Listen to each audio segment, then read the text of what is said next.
get all this stuff ready. Okay. All right. What is good, you guys? It's your boy Randy Anderson here with another episode 92 of the Average Guy Podcast on the Average Guy Studios. And today, like usual, I can see you. If you are watching right now, you've read the title. Yeah, somebody's gonna be gone from this podcast, or not somebody, but something. But it won't be gone too far along. And I will get into all the semantics of everything a little bit later in the show. But right now, I got my boy Corey here. We got a couple more people hopefully to jump in pretty soon. And you guys know how we do this. We usually talk sports, world of entertainment, and sometimes politics. Get it off your chest is one of our segments that we talk about. But first and foremost, before we do all that, let's show our appreciation and let everybody know where everybody's been listening from. Hold on. Let me get up the stats real quick.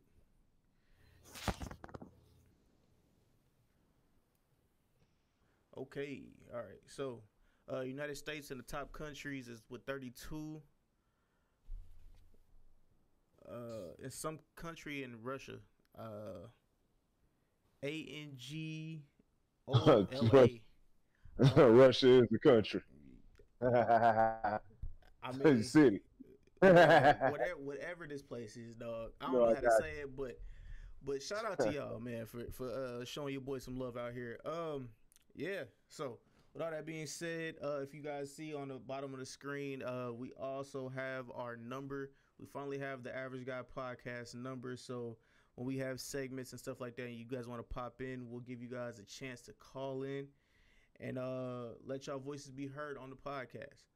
So with all that being said, and let's get into these sports, man. So Corey, where we want to start off? We want to start off with the Rams? You want to start off with basketball or football? Oh, that's a good question. We start off with basketball because there's been a lot of heat in basketball right now. So what is the big story? What have you heard? Are we gonna talk about Melo? Or are we gonna talk about Jimmy, young Butler? Okay, so we got Melo, Jimmy, but we got another story that just developed. Did you hear about that? No. Are we talking about Draymond Green and Clay? Yes, sir. Durant? All right, let's do it.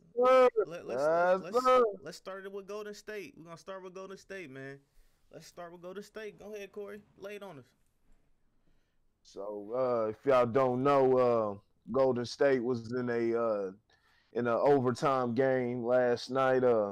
They lost in overtime to the LA Clippers, who've been playing well.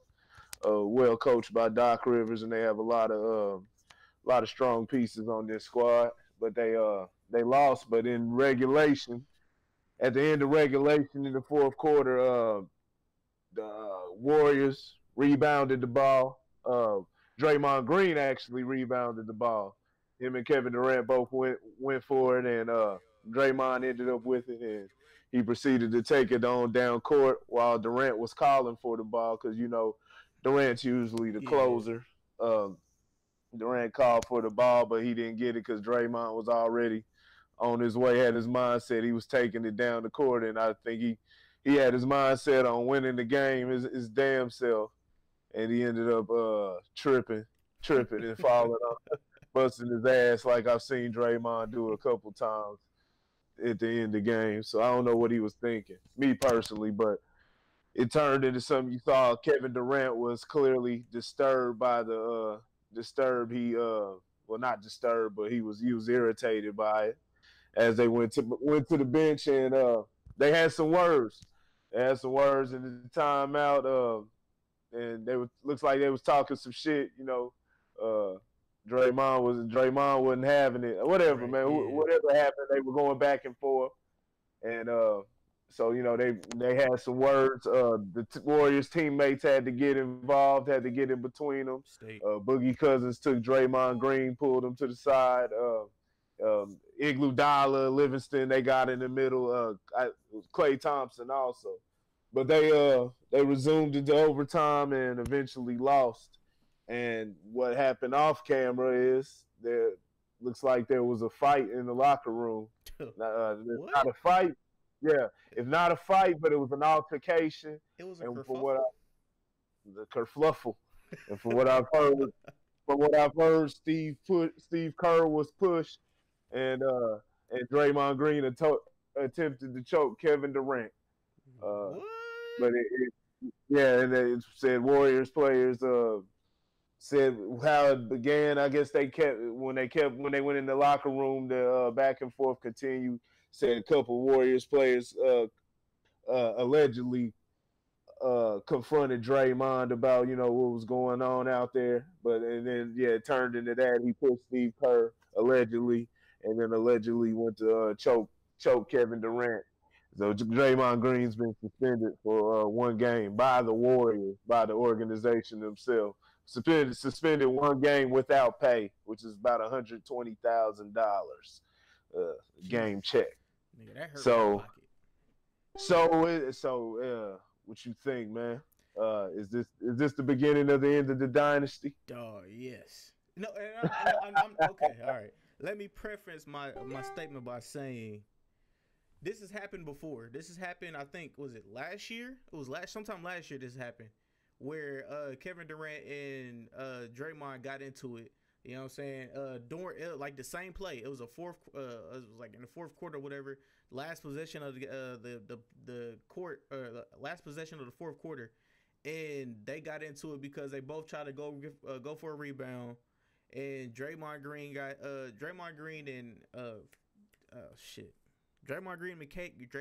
KD got into it, and this is just like literally.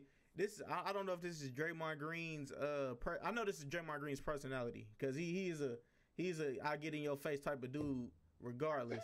And I know KD, they call that nigga Cupcake.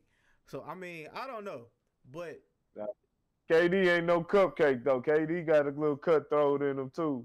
KD's cutthroat. He's real cutthroat. He ever since his last couple seasons in OKC, especially after he came back from that injury that had him out all season, he came back with a chip on his shoulder. He ain't been the same. He ain't been that same KD since. Like, as far as personality, he was real mild mannered, kind of quiet. He really didn't say much, but you saw after that he got real he'd get animated on the court, start talking trash. He makes those little faces to let you know, like, he makes them little scowls and shit. Nah, this is a different KD. A different KD now. Yeah, but like, okay, all right. You say this is different KD, but back to going with Draymond Green. Draymond Green, we've all this has all been speculated. Draymond Green, we all know he's gonna be gone by next year. He's gonna be going to some other team. I don't know what team, but he will be gone. He's gonna be with the Lakers. Don't play with Bron. Him and Bron are friends. Yeah, him and Bron is cool. And I found that out, like, I don't know if you remember. Do you remember when they had like that big little blow up or whatever, when KD, or not KD, but Draymond and LeBron went at it? He called him a little a pussy. I think I did remember that. Yeah. All right. So after that game, shout out to one of my homies who's really close with him. He's like, nah, man. He's like, he's like, him and Draymond and him is cool. And I was like, what? I was like, you don't just call your friend a pussy like that. That like when he said that, but he was like, nah, dog, they good. They make he be making money with him and stuff like that. So I was like, hey man, everybody likes everybody in the NBA nowadays. But I don't think he'll go to LA. But yeah, Draymond Green is definitely gone. Klay Thompson's definitely gonna get re-signed. But this is not the first time, and it definitely won't be the last time. But that allegedly, that whole putting his hands on what is that coach name? Damn, my brain is trash right now. What is that coach? Golden State's coach name? Kerr. Steve Kerr. Putting his hands on Steve Kerr. That's gonna be something. Like, that's gonna get you kicked out. That's gonna have everybody looking at you like, what? So yeah, I don't know, dog. Draymond Green's gonna be gone. I still foresee them winning another championship this year, but it's not gonna hurt too much if he's gone just that one game. not one game ain't gonna hurt them. Nah. But yeah, as far as like, is this yeah, like I said, Draymond's probably gone after this year, because he's looking for some money, and they can't pay all of those guys that money. Clay's gonna be looking for his contract this Yep. off season off also. Give me that. So nah, man, is it as the ship run its course? I think KD is gonna be. Is he gonna be a free agent this year, Yeah, he or gonna be a free or agent next season? next season. Either this year or next I season. think I Yeah, think it's this season, but he definitely will be a free agent. yeah. And so yeah, I mean, you never know. Shit like this happens all the time, so you can't just say, hey, it's the end of the world or anything like that. Sometimes, man, it gets shit escalates sometimes like that. As long as it's not an ongoing issue and something that's just drawn out like that, like the whole saga in Minnesota with Jimmy Ooh. Butler and Cat. We But want to touch that one, or we want to touch that one next, or we want to touch the we got trouble, Red Robinson trouble. We got trouble in paradise over in Houston, man. yeah. Uh, we're getting to that. But yeah, they able to move past it. Even when you were looking at Minnesota screwed up, they should have tried to work that out with Butler, because Butler was still going out there competing every night. He was still going out there and competing, and him and Cat were still working together.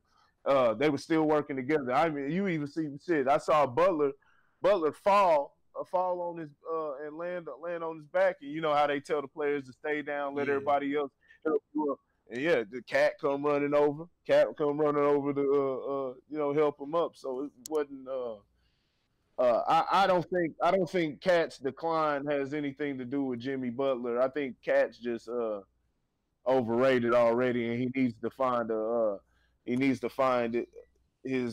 to play to his strengths and stop trying to do too much and trying to stay trying to play on the perimeter. He's not fast enough for that. But not back to Golden State. This remains to be seen. We don't know what's gonna happen. It remains to be seen. But it was a pretty big fight. But they're two strong personalities, got strong opinions about different things, and they're not scared of shit. So they going when you got two strong personalities like that in the locker room, there's gonna be times where it bump heads like that, but it doesn't necessarily mean it's over or anything. I personally think they'll bounce back, but we'll see. We'll see. Yeah, I do think they'll bounce back. I mean, it's not gonna really hurt anything. They'll get another ring this year. LeBron and the Lakers ain't gonna do nothing. Houston, you know what I'm saying? Like I said, they got a problem right now, and it's not Carmelo Anthony. But we'll get into that. All right. So you wanna start out with the Jimmy Butler thing? Yeah, let's go to Jimmy Butler. All right. So, due to, I guess, lighter heads prevailing, Jimmy Butler is now a part of the Philadelphia 76ers. Uh-oh. Hold on. I gotta decline that. I'm about to invite him real quick. So, but yeah, he's a part of the Philadelphia 76ers. Hold on. Jesus. I'm trying to find this thing real quick. Hey, go ahead. Take it up for me real quick. I'm about to add Lauren. Jimmy Butler. See, you must got a new little system going, because they don't have it like in the thread. Yeah. Well, shoot, man. Yeah. I saw Jimmy Butler was traded to the Philadelphia 76ers this on Sunday, I believe. I think that was Sunday. He was acquired by the Sixers for the Sixers gave up Dario Saric and Robert Covington, two three-point shooters for him, especially Covington, who's one of their best spot-up three-point shooters. But in return, they're getting, I forgot who else they're getting. And then Minnesota gave up somebody else unknown with Butler, but Butler's the central cog in this whole move. But it was coming. I guess what had happened in Minnesota was just past where it could be mended, where the damage could be mended. It was too much that had taken place. It seemed like Jimmy was still going out. They were going out to compete every night. So that's Minnesota's loss, and I'll get more into that later. But that's Minnesota's loss. They're gonna it's a soft team, and they just got that much softer. Uh, I doubt they'll make the playoffs, but we'll see how Sarge and Covington fit. They have pieces, but it's just a tough Western Conference, and like I said, the team is soft as Cottonelle tissue. soft cottonelle tissue. All right. Meanwhile, Philly. Only problem I see with Philly is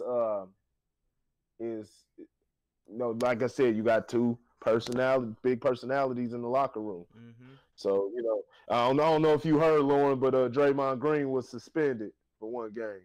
Yeah, he got in a fight. Allegedly, pushed Steve Kerr. Allegedly pushed Steve Kerr and tried to choke Kevin Durant. Yeah, he's out of there. Yeah. So he's out of there after this season. He's out of there. Oh yeah. Yeah. Yep. Yeah. We're all in because we all say yes, he is out of here. But now the Butler deal is outstanding for Philadelphia. They got somebody. Wait. Okay, I see the face going. Outstanding. No, I agree with you. Minnesota just got they got no Vaseline. No Vaseline. No Vaseline. No Vaseline. Who they get? They got Robert Covington and Dario Saric, right? Dario Saric, yep. Yeah, I mean, don't get me wrong. Great role players, but I guess this is the beginning of them building around Cat Williams. This is the beginning of them. Cat Williams better not be playing basketball. he plays like he's the size of Cat Williams. Yeah, you got it right. Yeah, Carl Anthony Towns. That's the true name, Cat Williams. Yeah, Cat Williams.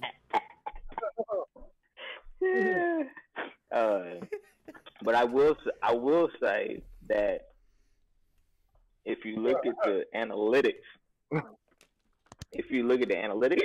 of basketball, Covington as a defender is about the same as Butler. Oh yeah, I mean Covington. And analytically. Yeah, Cat Williams got your throat. But yeah, you're right. Covington is actually a really good defender, and he's a really good scorer. He honestly reminds me of I would say, what is this? He reminds me of a great value Jimmy Butler. He'll get the job done offensively, and he'll get the job defensively. So off the ball, Jimmy Butler can score off with the score off the dribble though. Yeah, that's true. That's score true. Off the dribble. Not off the ball. Covington can do that, but I mean, Jimmy Butler can score off the dribble. Yeah. Great value. You know what I'm saying? You get a lot, you know what I'm saying, but you also lose a little bit. But yeah, I mean, Philadelphia did the best move they could do over this year, because I don't believe that they'll lose Ben Simmons. Even if they do lose Ben Simmons, they'll still have Joel Embiid, and they'll still have Butler there. Jimmy Butler. Yep. So, Ben Simmons, Ben Simmons still on a rookie deal, so he still got another year. It's another year. He still got another couple. Now he got 2 more years. It's 2 more years? I thought it was 1. Well, because he sat out 1, and then last year was his rookie year. Yeah. We all know how I feel about that. Yeah. So he's got 2 more years. So I mean, they got a couple years to be super competitive in the East. I know I heard Corey. I know I heard you mention something about another type A personality, another ego in the locker room. The one thing that interests me is the ball. Like before, you always talk about there's only one basketball, and Ben Simmons can't play off of the ball right now. Yeah. So it'll make an interesting dynamic as they figure out all those pieces. And although they're saying to the public that they're not done with Markelle Fultz, I would be very, very surprised if you didn't start seeing him come up in more trade conversations. Yeah. I was just about to bring him up. I was gonna say staying in Philly. Let's talk about Markelle Fultz. But since we're on this path already, what are your thoughts about Markelle Fultz right now? Because I've seen him over the last couple games. He looked a little shaky. I don't know what happened to that kid. I don't know if one of the coaches beat his ass to where if he didn't make a shot, you know what I'm saying? Every time he missed a shot, he get beat or what? You know what I'm saying? Because that he looks like, I don't know if y'all seen him shooting that free throw, but he was like he stopped and then he continued. Yeah, I was like, what the hell? He's got a hitch in it. Yeah, I was like, he's got a hitch in it, but his is just so awkward. But there's a lot of decent number. I'm not gonna say a lot, but there's a decent number of players that have hitches in their free throw shot. Carmelo was one of them. Carmelo he would put it up and drop it back down before he went back up. But see, Markelle Fultz wasn't ever a great free throw shooter. Y'all remember that the mailman don't deliver on Sunday? You remember that? What's that from? What's that from? Scottie Pippen. Yeah. The final. But his free throws have always been like in college. He shot a poor free throw percentage. He just got lucky that he made most of his shots, so they were more and ones than they were. You gotta earn it at the stripe. I think he shot around 63% in college at the free throw line, which is weird because you assume most guards shoot free throws well. Yeah, he's got an ugly hitch. It's such a weird situation because it seems like the first year everybody gets hurt in Philly. Joel Embiid was hurt for 2 years. Ben Simmons got hurt his first year. Markelle Fultz got hurt his first year. So it's like everybody getting hurt. I think he kind of has to retrain himself how to play basketball a little bit, which is probably odd. But he's young enough that I think he can get that muscle memory back. Because I think a lot of it is muscle memory is what I think a lot of it is. He's not shooting poorly outside of the free throw line. He's shooting somewhere around the league average for threes. He just doesn't shoot that many. He can get in the lane whenever he wants to, like literally whenever he wants to. So, but I don't think that he is a good fit in Philly anymore. I think he's another ball dominant guy, and I think you already have enough for that. So if I'm Philly, I'm shopping him, and I'm shopping him heavy, just because he's just not a good fit, and he never really was. I think what Philly was really doing was trying to get a bunch of athletes and seeing if they can make it work. And you can't do that when you're building a team. That's what makes J.J. Redick one of the most important pieces on that team. Is he doesn't need the ball. He can play completely off the ball. Defensively, yeah, he's going to be a liability, but I think they can cover that up because Embiid can play defense. Simmons is big. Butler can play defense. So I think they can cover up for his deficiencies, but off the ball, he's in the game right now. So Fultz got to go, though. Fultz has to go. I don't know where he goes, but he's got to go. Corey, you up next? Dude ain't got no. He just. I don't know what they were thinking when they took him number one. He was good. He was good at Washington. It was at Washington State, whichever one. Not Washington. Yeah, he's at Washington. Yeah. He was good at Washington, but I don't know. Something just happened. He had a shot at Washington. He had a jumper. And then something just happened. I know, there was a shoulder injury. And, but, as for that hitch, he's had that hitch ever since he came back, ever since he's come back, even in his regular jump shot, his free throw shooting. And he just, there's been times I've seen a little bounce in his step that had me say, okay, maybe maybe we can get something out of him. And I thought we might, see Markelle Fultz rise a little bit this season, but it's just not turning out to be that. He just turned out to be really mediocre player, probably below average player. So I don't know. We'll still give him we'll give him some time. It's early in the season. Things can change, but it's not looking good for Markelle Fultz. But We're only 10. We're only 10 to 12 games into the second season of his career. So we'll see. We'll see what he can do. All right, and for all my Philly fans out there, all my Philadelphia 76ers fan, the clergy, I don't know where you at, you know what I'm saying? Because I know you were happy about the Jimmy Butler trade, and I know you wanted to speak on that. But all my Philly fans out there, let me know in the comments, where do you guys think that your boy Markelle Fultz should be shipped or he should stay? I don't think he should stay because Ben Simmons, unless Ben Simmons is the one that's going to leave, Fultz needs to be gone to get another piece or two. So, yeah.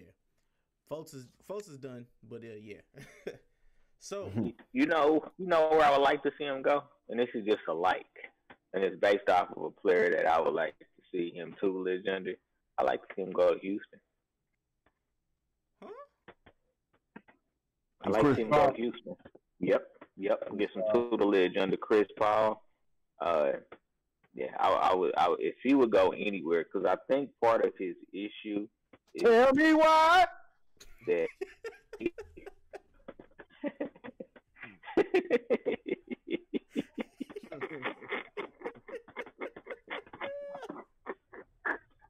oh man, I would like to see him get some player, man. Like, I don't know if they really got that in Philly. I think they, Ben Simmons ain't that dude, and Joel Embiid, he sure ain't about trying to help nobody learn how to play. But I like to see him play under, like, Chris Paul or something like that, where he can kind of really redevelop his game. I think he's got a game. I think one thing we forget is that Markelle Fultz ain't even, like, he can't even legally drink. He's not even 21. Yeah, he's like 20, I think, yeah. Yeah, so he's still a young dude. I think he lost his confidence. I think he's all over the place now, and I think he needs to go somewhere where they can kind of redevelop him, so to say. Because Philly ain't that place. They're in a win-now mode, so they ain't about redeveloping nobody right now. They want to win and win now. They ain't got time for all that extra stuff. Yeah, I agree with you. I definitely agree with you. But Philly, I'm sorry to tell y'all not going to get nowhere. Not nowhere where I thought y'all was going to get. So, I mean, it's cool. I mean, I'm just being honest with y'all. I fuck with y'all heavy. But y'all not getting past Toronto or Boston. What would y'all think about a team that had Stephon Marbury and Allen Iverson on the same squad? Would you like that? Nah, not at all. Yeah, I would. You I like would. that? For one season. For one season. For one season. For one season. Man, I was looking at a team. What were you about to say? That's two. Okay, that's two people that love the ball. Stephon Marbury loves the fucking ball in his hand more than he loves grease. Okay, that was a low blow. I shouldn't have said that. But Stephon Marbury loves the ball in his hand, and Allen Iverson, he'll dish the ball, but he's not finna be like. He's not finna take nobody coming at him like, "Hey, give me the goddamn ball every time down the court." Hey, that's not AI.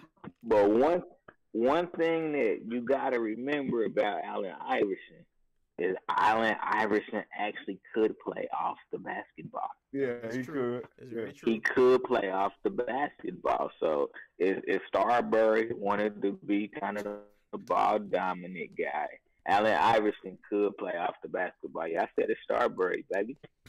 For those of us that know that nickname. Yeah, Starbury. Shout out to the Starburys. If y'all were those back in the day, y'all the real MVPs. Y'all know the struggle. Nah, I'll take it before Starbury. See, this is how far I'll go back. I made the mistake. I made the mistake of wanting to part in the middle of my head. Hey. I did that one time. That's how far I take it back with Marbury. Yeah, I need visual evidence of those shenanigans. It only happened one time. It was in the 4th grade, man.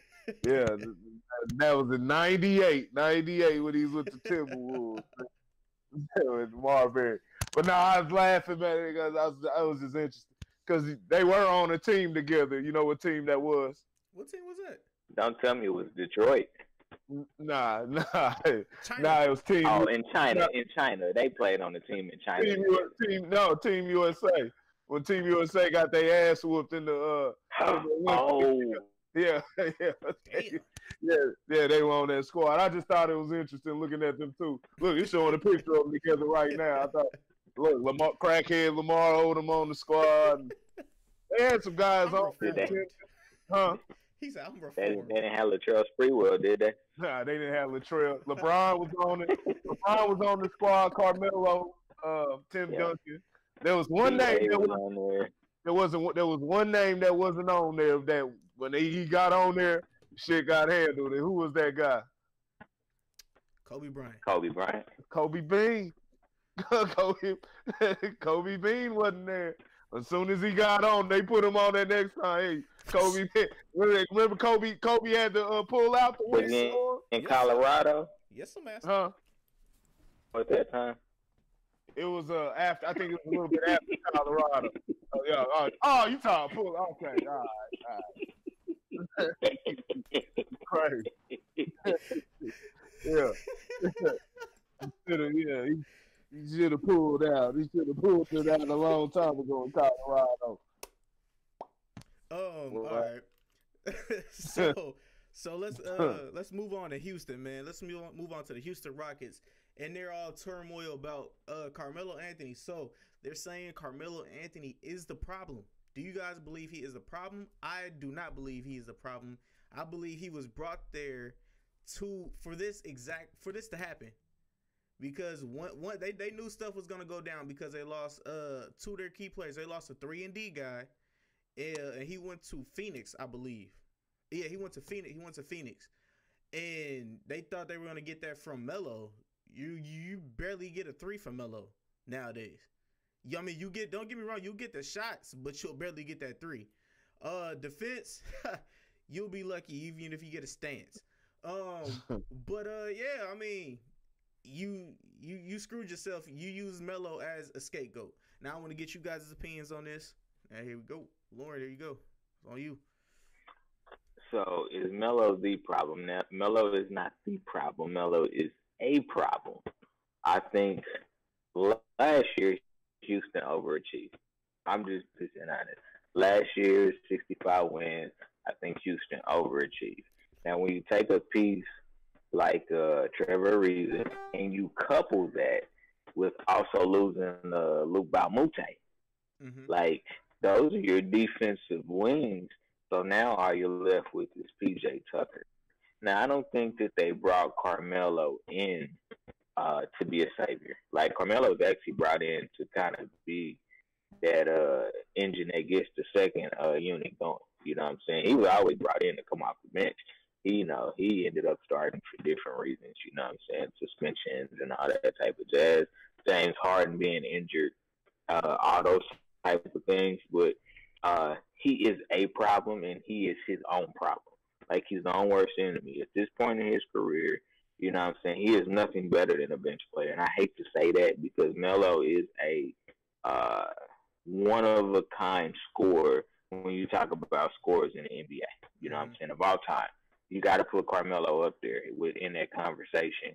But at this point in his career, like, he's got to come off the bench. And if he's not willing to do that, I mean, he's going to be the same problem no matter where he goes.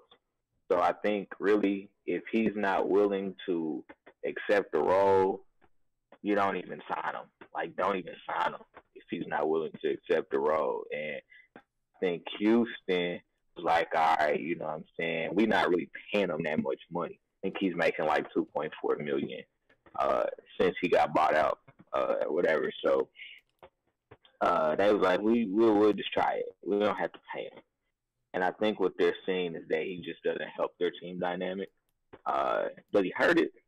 Nah, I think they got other problems. I think the defense is, I mean, they were, oddly enough, they were a top 10 defense last year, statistically. Again, you know, it's hard to play a little bit of defense. You're doing all right.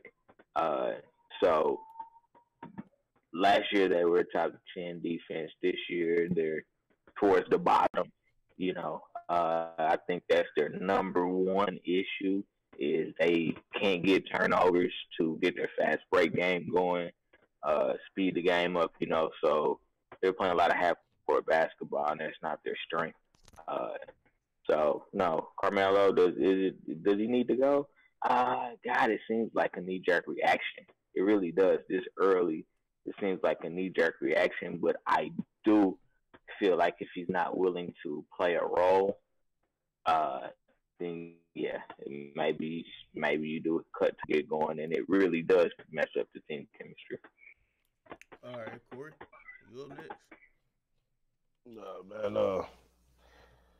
I mean, it's just they what they trying to do, man. They see it's going. They see what way it's going, man. They see where this ship is headed. They know it's the common denominator. They see the iceberg coming, the Titanic. Hey, this ain't the Titanic 2. This is the Titanic 4 in in Carmelo's case. So they see the iceberg coming again, man. Carmelo is a problem. He's not the full problem with the Rockets. They've just been sloppy on offense for one. They haven't played any defense. They've lost a lot on defense, but sloppy on offense. And they haven't. Harden was out a few games. They had some suspensions. Chris Paul was out, then Harden was out with an injury for a while, so they're just able to get it back together. And they've had a little bit of more. They've had more success in their past couple of games. I think they're only 2 games under 500 early in the season, so it's a little early. But they do look sloppy on offense. Melo looks extremely inconsistent. He needs to play a much more reduced role, which I don't think he wants to do at all. So the best thing for Melo would be to go to China or something. That's what's gonna work for him. Go to Argentina or something like that, man. It's so true. It's sad, but it's true. Yeah, because I mean, the only good thing I say for him, I mean, at the most he should only be taking about 7 shots a game. No more than that.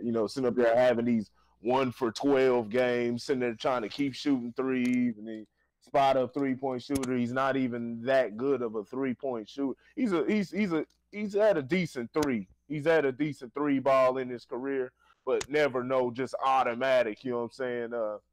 And he's just been a shell of himself, even through his last few seasons in New York. It's just been going on, ever since. We've been able to see his decline. It finally took Stephen A. Smith all this time, because even in New York, I used to be scratching my head. He would still be saying Carmelo is still one of the top dynamic scorers in the league today, and I'm sitting there like what? Same game of basketball? Like, this guy can't score like that anymore. He's stop the offense, do his stutter step, and then chuck up a long 2-pointer. That's no. And the team is losing all these losses. And trying to tell me this is one of the best offensive guys, trying to put him on par with Kevin Durant. Like, you're crazy. Back in the day, he was good. So he was good back in the day. But at that point, they were still trying to play him up to be that, and that ship had sailed. The decline was showing then. So it's no surprise. Everybody's been seeing it. Now the news media who just so happens, they seem to always be trying to catch up with the people. I don't know. But they got their own narrative to play or whatever. True. So, they wanted to keep him strong in the in the public side. But no, Melo's been declining, man. He's got to take a smaller role, because there's got to be less shots in his hand. They can give those shots to Eric Gordon. Mm-hmm. What's going on with Eric Gordon? Has he been around? He just seems so quiet lately. It's like I hardly see him. Because Melo's there. No. God. I'm going to have to do some research, but I'm almost positive that Eric Gordon got traded. You were doing the same thing in a couple Rockets games, but it's like, what the hell is Eric Gordon? He didn't get traded? Nah, he's there. He's there. He's in Houston. Okay. Okay. Nah, Eric Oh, Gordon. that's right. He was brought up in trade discussions. That's what it was. Okay, Yeah. I was gonna say because I don't remember him getting traded. All right, so their offense has just been Houston's offense has been terrible though. They live and die by that three, and now they're getting killed by it, and not having no real offense. Not having no real offense to really get them going is hurting them. It's hurting them big time. You see, it hurt them in the playoffs last year when the three wasn't falling, and then they resorted to that sitting up there dribbling, trying to dribble down, and then take a three. You know what I'm saying? Like what James Harden does, sitting up there dribble. You know what I'm saying? Just everybody stop. First of all, you're getting the defense. You're getting them back into the game. You're getting them, they able to catch their breath because all you sitting there doing is just dribbling the shot clock down instead of keeping them on their toes, having, rotations and guys moving and keeping the ball swinging, so that you're just making it way too easy for the other team. And so, no, it's rearing its ugly head. And like Lauren said, they were actually overachievers last year. Yeah. They were overachievers, living and dying by that 3-point shot, which now you're seeing other teams are adapting to that 3-point shot, and they're doing the same thing now. So now that they're doing they're doing exactly what you do, what are you going to do to stay above the rest, like, say, a Golden State or somebody that has actual offensive plays to run when the 3-point shot isn't working, so that's what. So what was you going to say, Lauren? I was going to say with Carmelo, the other thing that I think is kind of a lost thought, just because you never really think about this with, aging superstars, so to say, is, Carmelo's been a banger his whole career. I think everybody forgets, you know what I'm saying? Carmelo take you down in the post, you know what I'm saying, put that work in.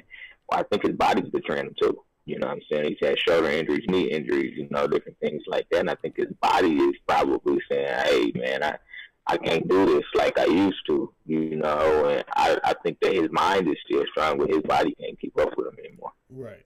Yeah, I believe the same thing. All right, man. So, Melo, you still my nigga and everything, but I don't know if y'all remember when he used to go by Pick Your Poison, where he's like, I can bang inside with you, or I can pull up on you with a 3. Remember Pick Your Poison. Back in the day, man, it's good. That's good Melo times. That's back when he was with Denver. I know you young whippersnappers don't even know nothing about that. But all right, let's move over to the NFL, man. So, who will win the NFC East? And who will win the wild card spot in the NFC? Was it Central? Yeah, no, East. Yeah, East. Lauren, go ahead, go first, because I'm about to pull it up real quick. About to pull the man, can we just give it to somebody that's not in the NFC East? NFC East is terrible. You know what? I mean, I was holding out hope that Philly would figure this thing out, but I'm just not so sure. And they just lost another cornerback for the season in the last game that they played. So their defense has been decimated by injuries. And then I saw a couple players that they didn't even re-sign last year. So the defense isn't the same. Their line, the defensive line, which was their strength, because they could rotate out, pretty much the entire front four last year. They haven't been able to get the same pressure on the quarterback to take the pressure off of their secondary. Offensively, I mean, it doesn't matter what quarterback it was. Nick Foles, Carson Wentz. I mean, Carson Wentz is playing, well, but his line's not being able to really block for him. I think they got used to those RPOs where the ball was coming out in less than 2 seconds, So a lot of issues in Philly. I mean, Washington, I don't trust them, but I guess if you told me who's going to come out of the East when you look at schedule, I'm just going to say Washington by default. I mean, the Giants won a game last night. I don't know. Maybe like Odell Beckham said, they're going to tear. Dallas has a shot, believe it or not, Dallas has a shot. they have a great defense this year. They have actually a great defense this year, but the offense is still in. You know, I mean, it's pretty much Zeke or nothing. We'll see what happens as they continue to work. Amari Cooper, he's definitely shown some flashes since he's been in Dallas. But what he can do, great route running, you know, things of that nature. So we'll kind of see. But I am going to say, I'm going to say Washington is what I'm going to say. I just don't trust Dallas and Philly. I don't know what happened to Philly this year. They've fallen apart. You know what I'm saying? When you trying to figure it out at this point of the season, you ain't gonna figure it out at this point of the season. As far as the wild cards, Carolina. Carolina's gonna be a wild card team this year because they're in the same division as the Saints. So I think Carolina will be one team, and just because the NFC is so weird this year, I'm gonna go ahead and just say Green Bay will be the other one. Oh, the Green Bay. Okay, all right, Corey. Yeah. Where are you up next? Green Bay will be the other one. Yep. I gotta look at the schedules and see. You think Green Bay can pull it out? Let's see. They can't beat Minnesota. I'll say that for one. You think Chicago will hold this up? If that defense can stay, stays tight. It's so inconsistent, and that's what a lot of times that you know, when I look at, you know, who's who, I feel like Chicago is trying to mirror the offense that the Chiefs run. I mean, Nagy came from Kansas City, so it makes sense. But I just don't quite trust them. I think that they may have some issues down the stretch. I mean, we'll see. You know what I mean? They have a good enough record right now. The interesting part is you have, like, so many really bad teams that I mean, because Chicago's actually leading the AFC North right now, and then you got Minnesota, and then you have Green Bay. But yeah, you know, I know Chicago has somewhat of a tough strength of schedule, which is one of the other reasons that I said I don't know if they'll really push that hump. I think Atlanta fell out after the loss that they had to Cleveland this weekend. Seattle, great team, but I don't think they quite have enough to make another run. I mean, definitely the Panthers or Green Bay, but it could be Chicago. It very well could be Chicago. I think they got I want to say a game and a half. Lead. Chicago is 6-3. Green Bay. Chicago is 6-3. Green Bay is 4-1. Yeah. What I do like about Green Bay here over the last 2 weeks is that running game is looking like they have good balance. You know, it's not just, you know, we depend on Aaron Rodgers. Aaron Jones is, I mean, last week, I think he put up about 150 yards. The week before that, he put up close to 90. And he's doing this on, like, you know, 10 touches, 15 touches. It's not like he's getting, you know, 20, 25 touches. He's doing this on 10 to 15 touches a game. So I think if they can really get a good balance on offense, I think it'll make them that much more potent. That's the only reason I'm picking them, the running game. Okay. Corey, did you want to finish your picks off? No, I think Green Bay will be the. I think Green Bay will be the other wild card, man. All the we'll see. Chicago has a tough road at the end. I know they play Minnesota. I know they got Minnesota twice, and they got a couple tough games, man. I think the Rams show up on there. Green Bay, not Green. Yeah, I said Chicago, right? Yeah, Chicago does. Green Bay has a little bit easy. I think they have a couple tough matchups coming in the end, but they got some home games too. They got a lot of home games, and the schedule will soften up, especially right there at the very, very end. So I think Minnesota will be that final wild card spot, and then it'll be the Carolina Panthers. As for the East, a weird choice, man. We're talking about the NFC. East, garbage ass. But I can understand why the question was asked, because that is a garbage division. But it'll be Washington. Alex Smith. Teams just win with them. Teams win with them. The defense is playing well. Also, they shut down Fitz tragic this Sunday.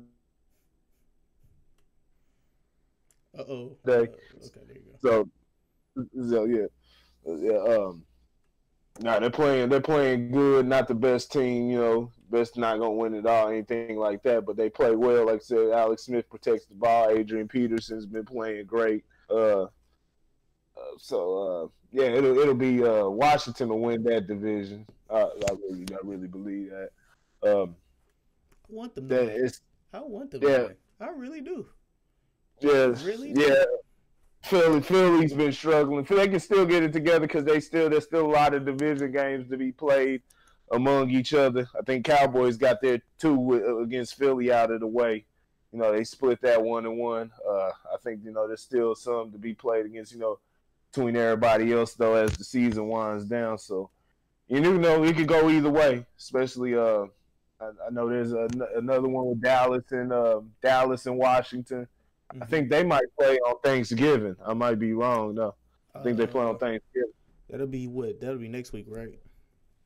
Yeah. Let me check real quick. But I hope. Is it Detroit and Dallas, or is it week? I thought it might be Detroit and Dallas. Detroit and Dallas always they don't play on Thanksgiving. They usually Washington. Detroit and Dallas play on Thanksgiving traditionally, but not each other. They play each other, They play at their. I don't know why that's a weird choice. I remember looking it up, but I forgot why they chose. It was like a small reason, like it wasn't like something significant to why Detroit and Dallas play every Thanksgiving. I think it was just something to where they got started. It was some reason they had got started, and it was just something that they kept going with every year. But I forget the exact reason why they do that. But yeah. So I think Washington will take it. But we'll see where it goes from here.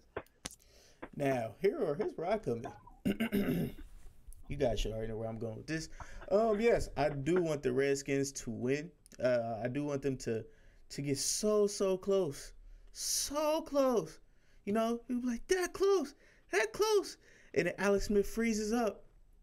And then all the Washington fans start booing Alex Smith. While I'm just over here smiling, I got a smile on my face like this. Yeah, I told y'all motherfuckers. Y'all was hyping him up so soon. So soon he gonna do the same thing he did with us. Same thing. What you mean, man? Win? Bring you win, get you a playoff win too, get you your but first. He's gonna freeze. That's what you're not understanding. He is going to freeze. Get you your first playoff win since you've been alive on this planet. You know what I'm saying? I'm gonna tell you what the difference is. They don't have the expectation that Alex Smith is gonna carry them. That expectation is not even there. So if he only throwing like last week, he in a win. He threw for 178 yards. Mm-hmm. You know what I'm saying? Fitzpatrick threw for 400. Washington or Tampa Bay still lost. So I don't think they said in Washington's last 3 wins, Alex Smith has thrown for exactly 178 yards in each of his last 3 wins. 178 yards. That's cool. Yeah, so they're not dependent on him. They got enough balance on offense with the running game and then the defense is just holding teams, out the end zone. He's a game manager. He's a game manager. He's not gonna do nothing, over or spectacular. He's gonna protect the ball. He's gonna keep it in your possession, run that clock down, and yeah. But he can, I've seen him opening it up at a little bit at times too. Alex Smith's a good quarterback. You can't down him. Like I said, he had the third best winning percentage of all quarterbacks since he joined the damn Chiefs, and he brought you your only playoff win since you've been on this plane. Congratulations. Yeah. You played yourself. You played yourself. You thought I was gonna give you that? No, you played yourself. Rooting for Alex Smith. The fuck is wrong with you?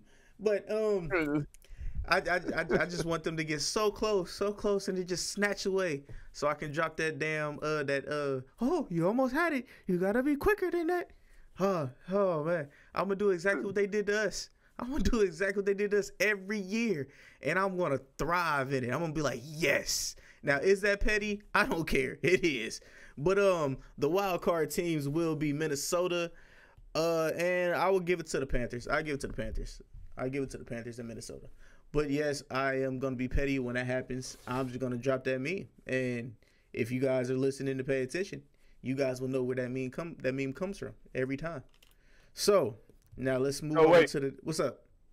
Wait, so if you putting Minnesota in the wild card, who's winning the division?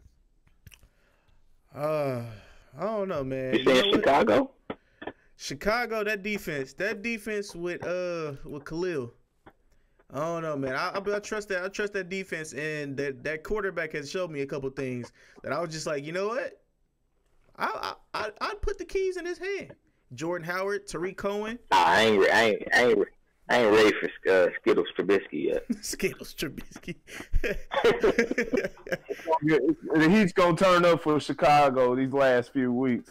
They got some tough games. Yeah, it's gonna turn up for them. All right, so I mean, that's my pick. Who they beat on Sunday? Huh? Who they beat on Sunday? Oh, I have no clue. Hold on, real quick.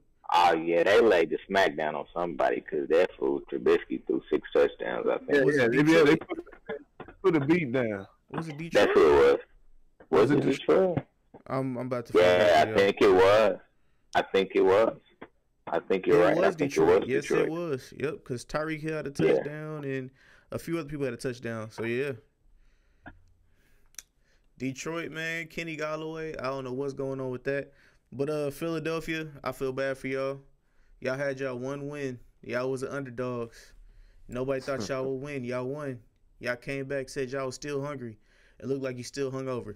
But all right. So, are the Rams reeling right now? Lauren, I'll let you go. Yeah, I think they are. And I know that they've only lost one game. Last Sunday was super duper close. To them losing that game, and then obviously they lost the week before to New Orleans, and then the 2 weeks before that they almost lost those games. And there's the X factor that I don't think a lot of people will really recognize until the rest of the season, and that is Cooper Kupp. Like, what he does is he gives them a third receiver out, and so you putting somebody on the safety, whether it's him, whether it's Brandon Cooks, whether it's Robert Woods. You're putting somebody on the safety, so it's a matchup nightmare. And now that he's out for the season, I think it changes the dynamic of their offense. Now, Todd Gurley is still your bell cow. He's still your guy. But I think the Cooper Kupp loss is going to be a huge loss to the dimensions of their offense. And so, yeah, just the last 4 weeks, they just look shaky. Because when you think about how the NFL works a lot, let's say that this year they go out, they win all these close games. Typically, the following year, you lose all those close games that you won the year before. So they just look a little shaky right now. The defense hasn't gelled like I think that people thought it would. Talib is out, what I'm saying, for most of the rest of the regular season. The line has been playing relatively strong. They turn it on when they need to, and I think that's a problem. I think you just need to kind of keep that switch flipped at all times. Uh, the linebacking core, they actually let their best linebacker go in free agency this year.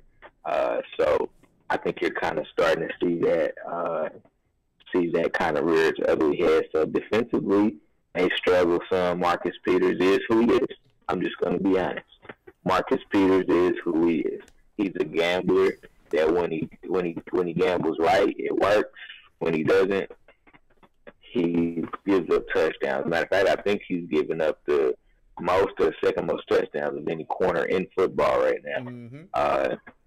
And so yeah, they just look a little shaky. Who the time to? Hello. Oh, do they got coverage? Because Marcus Peters ain't nowhere around. Oh, that was hilarious. I ain't gonna lie. Marcus Peters, my nigga. But that was funny. When he did that celebration, that was childish. And I was like, okay, I like it. All right. You said what? About Malcolm Thomas from New Orleans. Yeah, Michael Thomas, yeah. Yeah, man. Yeah, I mean, it is what it is. He getting something. So again, I just don't like the way the team is playing right now. I mean, maybe they'll right the ship. I don't know. I need to look at some of the statistics to see how many balls Gurley's getting. Because typically when Gurley gets 25 touches a game, they seem to be kind of in a good spot. Yeah. And they'll definitely have to lean on him now. That Cup is gone, and probably more so in the passing game than the running game. But we'll see what happens. I think right now they're really struggling. Maybe a better word for it. So we will probably see. We'll see what happens Monday night at the Coliseum now. Yep. I just saw it's been moving to the Coliseum. They moving it to LA? Yeah, no more Viva La Mexico. No, the field. That's smart. Yeah, the players said that they weren't going to play. I think they had enough players that's like, we ain't going to play if that's what the field conditions are. Yeah. So, and what the NFL does is they make each team pick a home game, and when they create the schedule, that could be a potential out of the country game. So you always have the option to move it back to it being a home game. So that's kind of what happened this time since they couldn't get the field ready yet. But I think this next game, I think Monday will tell a lot about how elite they really are. I'll say that. All right. We'll talk about how elite they really are. Are they the best team, or are they, two steps behind New Orleans, and more in the middle of the leaders with your Minnesotas and your Carolinas. All right, and Cooper Kupp is out with a knee injury for the rest of the season. So, yeah, Corey, it's on you. What you got for us? Fuck. Nah, they done. They done. They done. Nah, I'm playing with you. That's gonna be tough, man. Barring anything going bad with what New Orleans got going on, they're gonna lose. They're not gonna have home field advantage for one because they giving it up. They lost the game to New Orleans, so they lost that head to head. I believe they. No, I'm not gonna go there yet because I got to change up. I got to think about it because I originally picked Kansas City to win this game on Monday night, but now that they've moved it back to the Coliseum, and it was just exactly why I was saying I think that shit is dumb. What they were doing before anyway. I think it's a good idea for them to move it to the Coliseum because it's too big of a game for them to be playing at a neutral site. So you're just basically taking a home game away from them, especially when they're in the race for trying to have the top seed in the NFC. So that's too crucial right now. So we'll see what happens. Yeah, Cooper Kupp is a big loss. They give up a lot of points on defense. in the secondary. Marcus Peters has been bad. Aqib Talib, he's been injured. Don't think he won't be back this regular season. So they're reeling at the cornerback position. Did they have somebody else at cornerback? I thought they made another pickup. I do not know. I couldn't tell you. I thought they made a pickup after Talib went down. But nah, they've been giving up a lot. They're still dynamic on offense. They have good players. Jared Goff has been playing well. Got Todd Gurley in the backfield. Still got Robert Woods and what's his damn name? Brandon Cooks. Cooks. Mm-hmm. So they're still tough. They're not reeling, not necessarily reeling. It's just the rigors of the NFL season. They're a 9-1 team. They just came off of a victory. They're still looking good. Still looking good right now. Seattle came to play against them. It's been each time they play Seattle, it's been tough. Russell Wilson, he keeps Seattle. He's at Seattle playing real tough this season. They're 4-5, but it's been a tough team.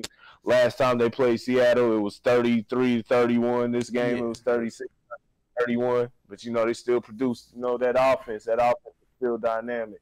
But I think it's gonna come into play come playoff time. And like I said, they already need the home field advantage for New Orleans. And now if they have to go to the Superdome, that's not gonna be good for them. But we'll see where they go. I don't think it's anything.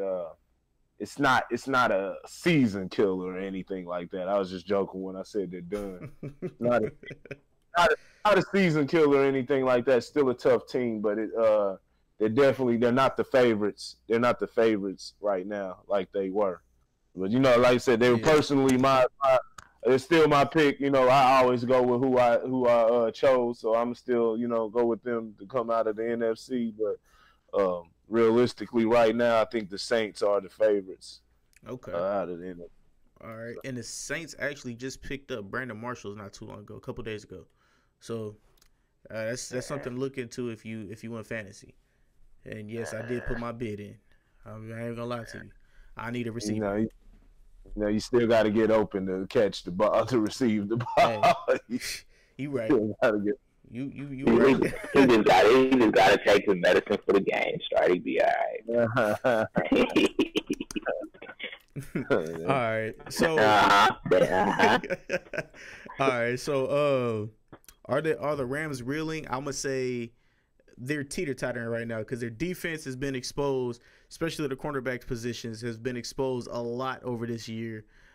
Jared Goff, great quarterback.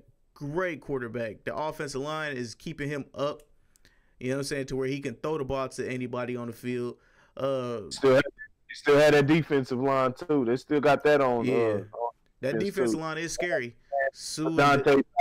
With Dante Fowler Jr., too. Yeah. So,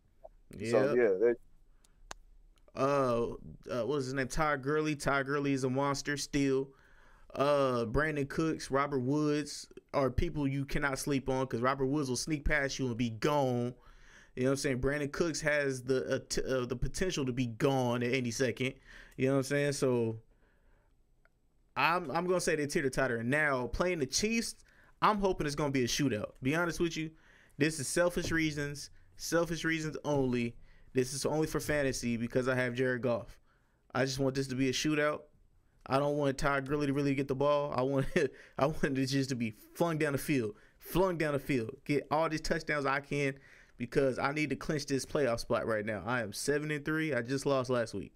So with all that beside, I believe Kansas City will win in this shootout. You know what I'm saying? Young Patrick Mahomes, Tyreek Hill is going to make another emergence like he did last week.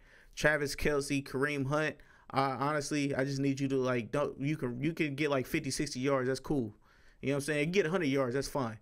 As long as you don't get no touchdowns because I'm playing against you. And then I traded you, so that kind of makes it, you know what I'm saying? I got a third round pick for him. But yeah, Kansas City's going to take this W. It's going to be what would you I'll ask you guys, what are y'all predictions for scores? I'm going to say it's going to be a 43 It's a 40 game. Boom. There you go. No, you just gave the same exact score from the Patriots and Chiefs. So who's going to win? 43-40 who? Kansas City. I'm going KC. Kansas. So it's going to go their way this time, 43-40. Yep. What's your score? What's your score, Lauren? 31-28. 31-28, okay. Corey? 29, 31-29. 31-29, okay. And who's the victor? Come on, man. Go ask some silly questions. Come on, man. Get your mind right, baby. Get your mind right. Man, don't be biased. You got to look at it from a football, from an objective perspective. I think the game, and I'm saying it. The game is going to come down to the fact that the Chiefs had just one too many weapons. I think that's what the game comes down to. I love LA's line. I think the defensive line is outstanding, especially with Dante Fowler now. You know, he's got fresh legs. You know, you still got is it Chris Long? Chris Long is still playing at a high level. So I think the line is outstanding. I think one thing that you do have to recognize about Patrick Mahomes is he doesn't hold the ball very long a lot of times. Now, when he does, it gets him in trouble sometimes. But typically the ball is out of his hands in 2 seconds. So it takes it's going to take a little bit more on that defensive line to either get pressure or come up with a different scheme because he's just not going to hold the ball that long. Yeah, I agree. I do. So I am thinking objectively, buddy. All right. 38-27 Kansas City. Okay. Oh, you going KC? He's a smart. He's a smart guy. He's a smart guy. I'm objective. I'm calling the game close. Right. Yeah. All right. So, just shut up and dribble. Athletes and social reform. Lauren, I'll let you go first. Yeah, no, I wanted to bring this up again. I know we talked about it before, but I think it was last week or maybe over the weekend, NBA players had the Enough T-shirts on. Oh, yeah. Basically, you know. And it's very, very interesting to me that the chick that said that, right, her name was Laura Ingraham or something like that. I think it's Ingram is how you pronounce her last name. She just tried to troll Taylor Swift because Taylor Swift was pushing some candidate, and she was like, "Hi, you don't know nothing. You just need to be an entertainer." And I'm like, "Here we go again."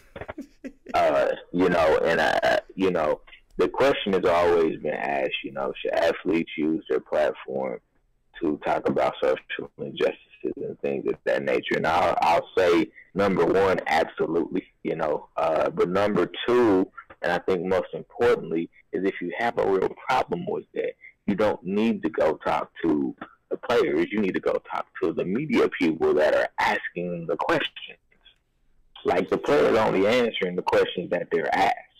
So, you know, to try to blame the players and say, "Oh, you should just focus on football or basketball or whatever the nature of your sport is." I mean, you know, some of these athletes are kids' heroes.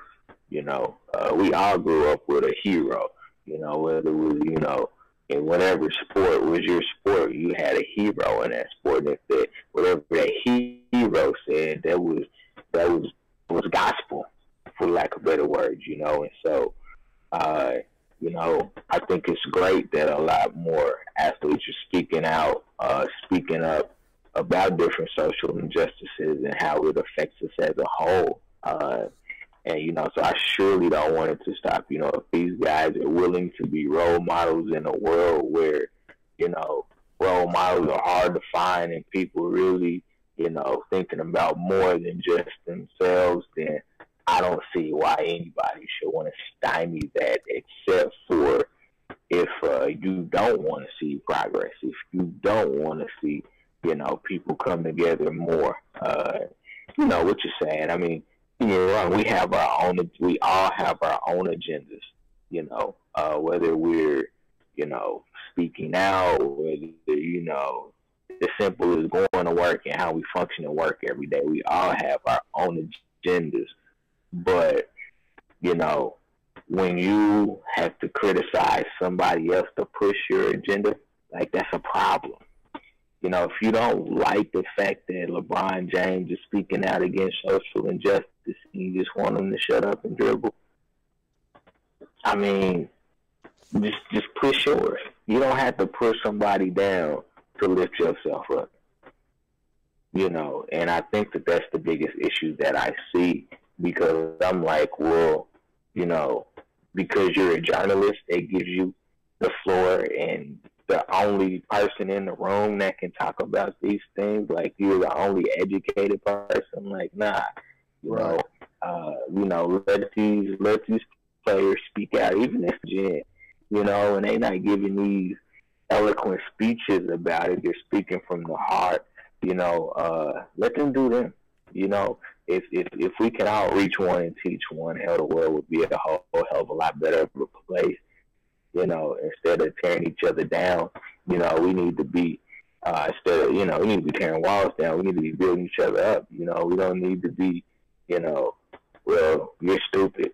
You know what I'm saying? You don't know what you're talking about. You know what I'm saying? You know, I mean, we got enough of that shit, and we got enough ignorance in the world that if somebody wants to say something positive, God damn it, shut the hell up and let them do it.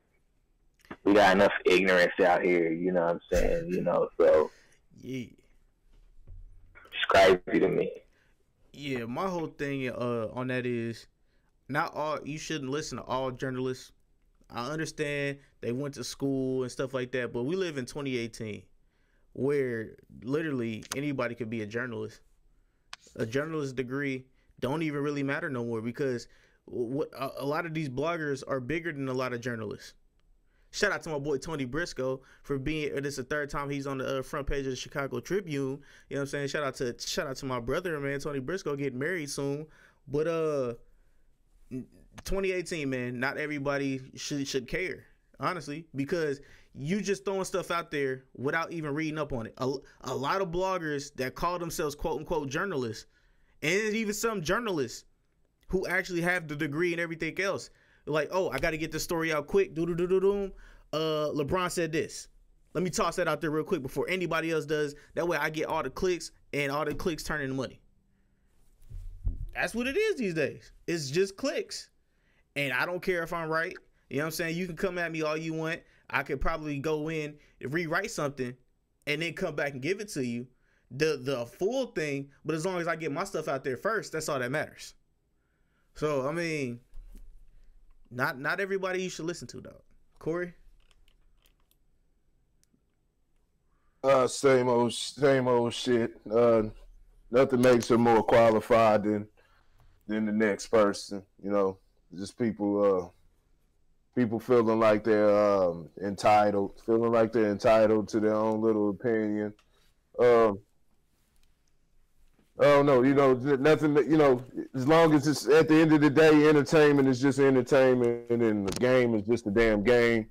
People got to live real life every day, especially you know, these people got families, cousins, moms, uncles, dads, whatever. They have to, you know, be out there and deal with life, and don't just have the money to, you know, wipe away their problems. So they speak for them too, and, you know, friends and everything. So, it's just, you know, some stupid lady, another stupid lady on TV, you know, just out in ignorance, don't have no real, you know, just no depth to them. I mean, what do you want to say? Just stupid shit. True. But, you sound like a little black kid. So who that? That's that stupid lady. That's that stupid lady. I can't even explain. It's just those stupid ass ladies. Whatever.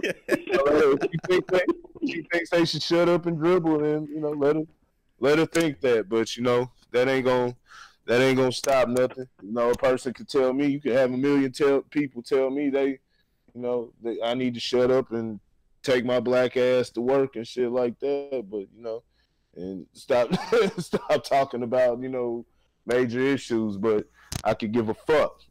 If I I feel like if I want to stand on it, if I feel like it's a major issue, something that needs to be spoke on or brought to people's attention. I'm a exercise that not only that right, but that power, the power that was given to me. So that's true. It is what it is. People have their right to feel how they want to feel, and they can, if they want you. She gonna get Pam Oliver, huh? Yeah. Hit her ass with a basketball. Like, oops, I can't dribble. Right. All right. You want me to shut up? Shut me up. Yeah. Come on, and I tell you, man, Randy, you mentioned something about media and how we tend to just want to get the report out instead of being focused on reporting the facts. And I just want to say this right quick, kind of while we're kind of talking about it a little bit.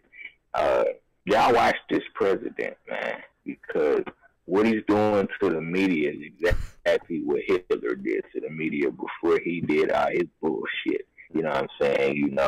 Trying to turn the media against each other. Well, really, he's trying to turn the media against the people is what he's trying to do. And so, when people don't know what to believe, they'll just, somebody will come in and sweep everybody off their feet, you know what I'm saying? Give them a little Casanova type shit, and then,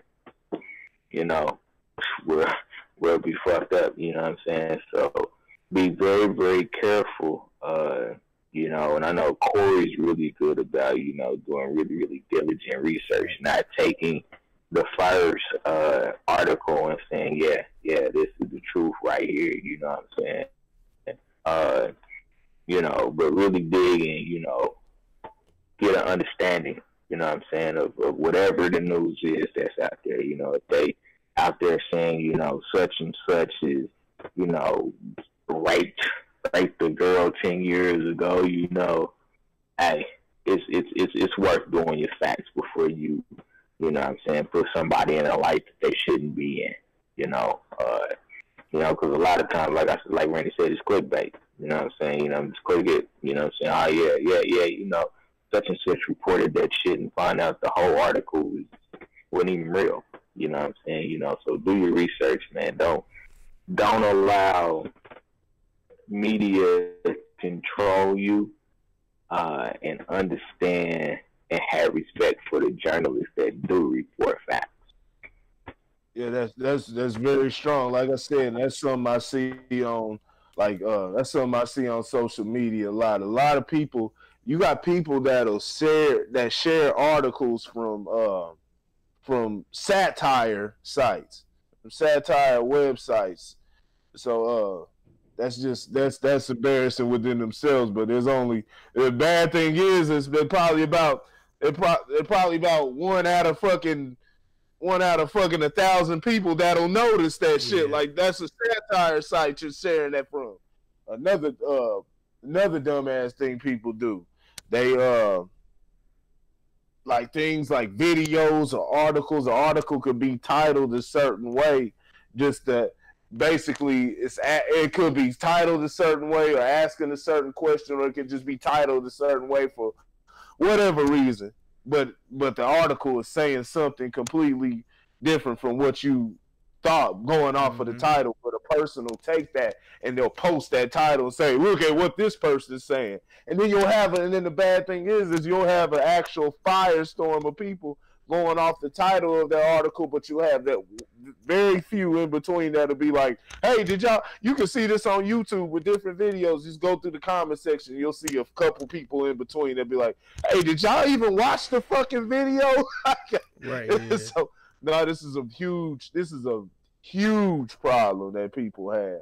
They just, no research, they don't, they just go with whatever the news says, and that's why they think because some lady or something like or Ingraham or whoever else is on the news because they said it,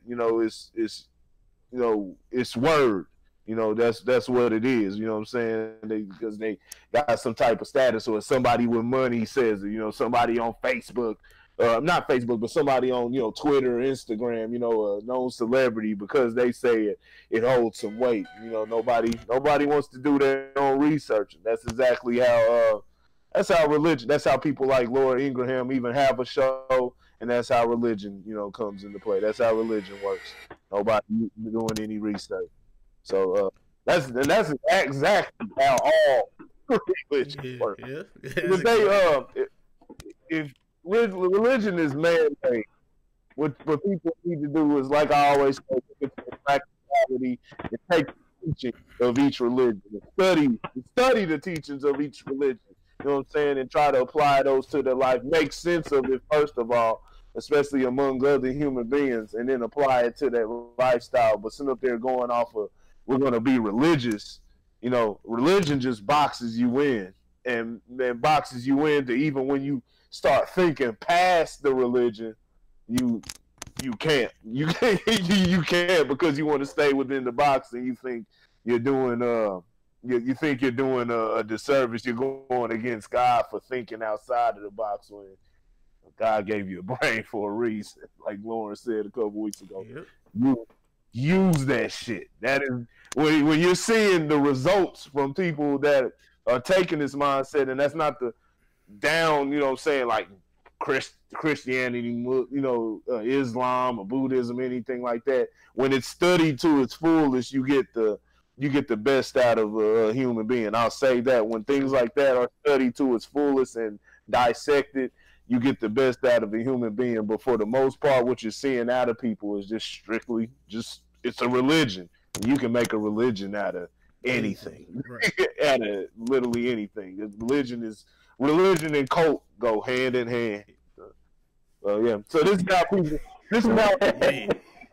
So this is how people like Laura Ingraham have a following, and stupid phrases like that always get validated, and you always want to have another side of the spectrum. You know what I'm saying? You always want to have two sides, like you have Fox and CNN, Fox over here, CNN over here, sitting there, they giving their bias, each giving their bias instead of bringing. I think both networks they'll have one correspondent or anything that or something that thinks along the line, thinks something else, but he's getting attacked by about 17 other 17 analysts up there that fit the narrative of that particular station. So it just needs to be balanced. There has to be a real conversation. Screw all that agree to disagree shit. We need to come to some type of understanding, in the same sense that they do science. In science, there is no agree to disagree. They have something to where, hey, we gotta. Can you argue anything past this shit? And if it can't be argued past that at that point, well, this is what we have for right now, and so this is what we're gonna go with. Fuck all that opinional shit and things like that. So and it's not necessarily, it may not be the truth, but for that moment, it'll be a fact. It'll be the fact that we have to build toward the truth. Whereas opinion is just, it's just your opinion. The saying about that. Everybody like that, like assholes, man. Everybody got one. Yeah. All right. So before we continue, a quick commercial break. And I know you guys have seen the title of this episode. It's hard to say goodbye. So, what I need to let everybody know is there will be no more sports on the Average Guy podcast. I know, such a sad thing. But there is one thing I want to let you guys know. Everything will be moved to Grit Sports Media. So make sure you go follow that on Facebook. The Grit Sports Media podcast page. Well, the Grit Sports Media, the podcast will be on Grit Sports Media I forgot what day it was going to be on. But trust me, we'll let you guys know. When just make sure you hit the notifications, and every time we go live on Grit Sports Media, I will let you guys know. Corey will let you guys know, and Lauren will let you guys know. all your sports will be on that. So there will be no more sports. There might be maybe a sports topic that we talk about on the Average Guy podcast, but all your sports needs will be on Grid Sports Media. So make sure you go to Grid Sports Media on Facebook and follow that page. Make sure you hit the notifications so you can, whenever we go live, you guys can get it as soon as it goes live. So you'll be with us. And also, on the Average Guy podcast, we actually have a number now. So it's 816-944-0898, which is the number for whenever you want to get in contact with us when we're on live. Only when we're on live. You'll be able to call in, give your thoughts on the topics or what we're talking about. You'll also be able to do the same thing with Grid Sports Media. So, with all that being said, man, that is the end of the commercial break. And make sure you guys like, subscribe, and follow on all platforms, SoundCloud, iTunes. Please rate and subscribe. Write a letter. Let us know what we're doing good. Let me know if I'm an asshole, which I usually am.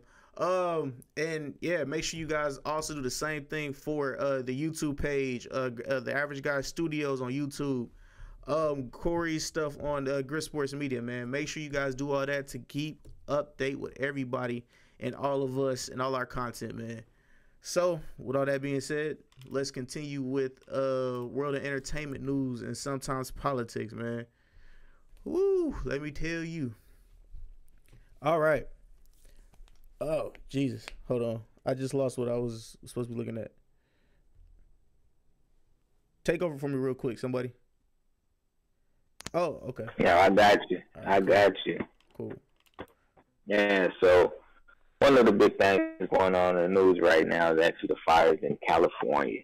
I think the death toll number is up to 41 now. 41 people that have been killed in the California flames. I don't know what word saying he already gave funding money, and this is what he gets for his money. Said next time they have a fire, he will not be sending any aid. Wow. You know, wow. I know I talked to one of my aunties the other day who lives in California. She doesn't live anywhere close to where the fires were, but baby, you know how black women do sometimes. Baby, we just living in the last days. It's a Sodom and Gomorrah right here now. It's a Sodom and Gomorrah. That's what the flames is. You know, so black folk crazy sometimes. But I mean, these wildfires are always interesting to me because I'm like, you know, because they spread quick when they spread them. I mean, when there's a cloud of smoke over the Coliseum for Sunday's game, they showed pictures of just a cloud of smoke where you actually, you know what I'm saying, couldn't see parts of the stadium because there was so much smoke and stuff in the air. You know, I don't know what the solution is.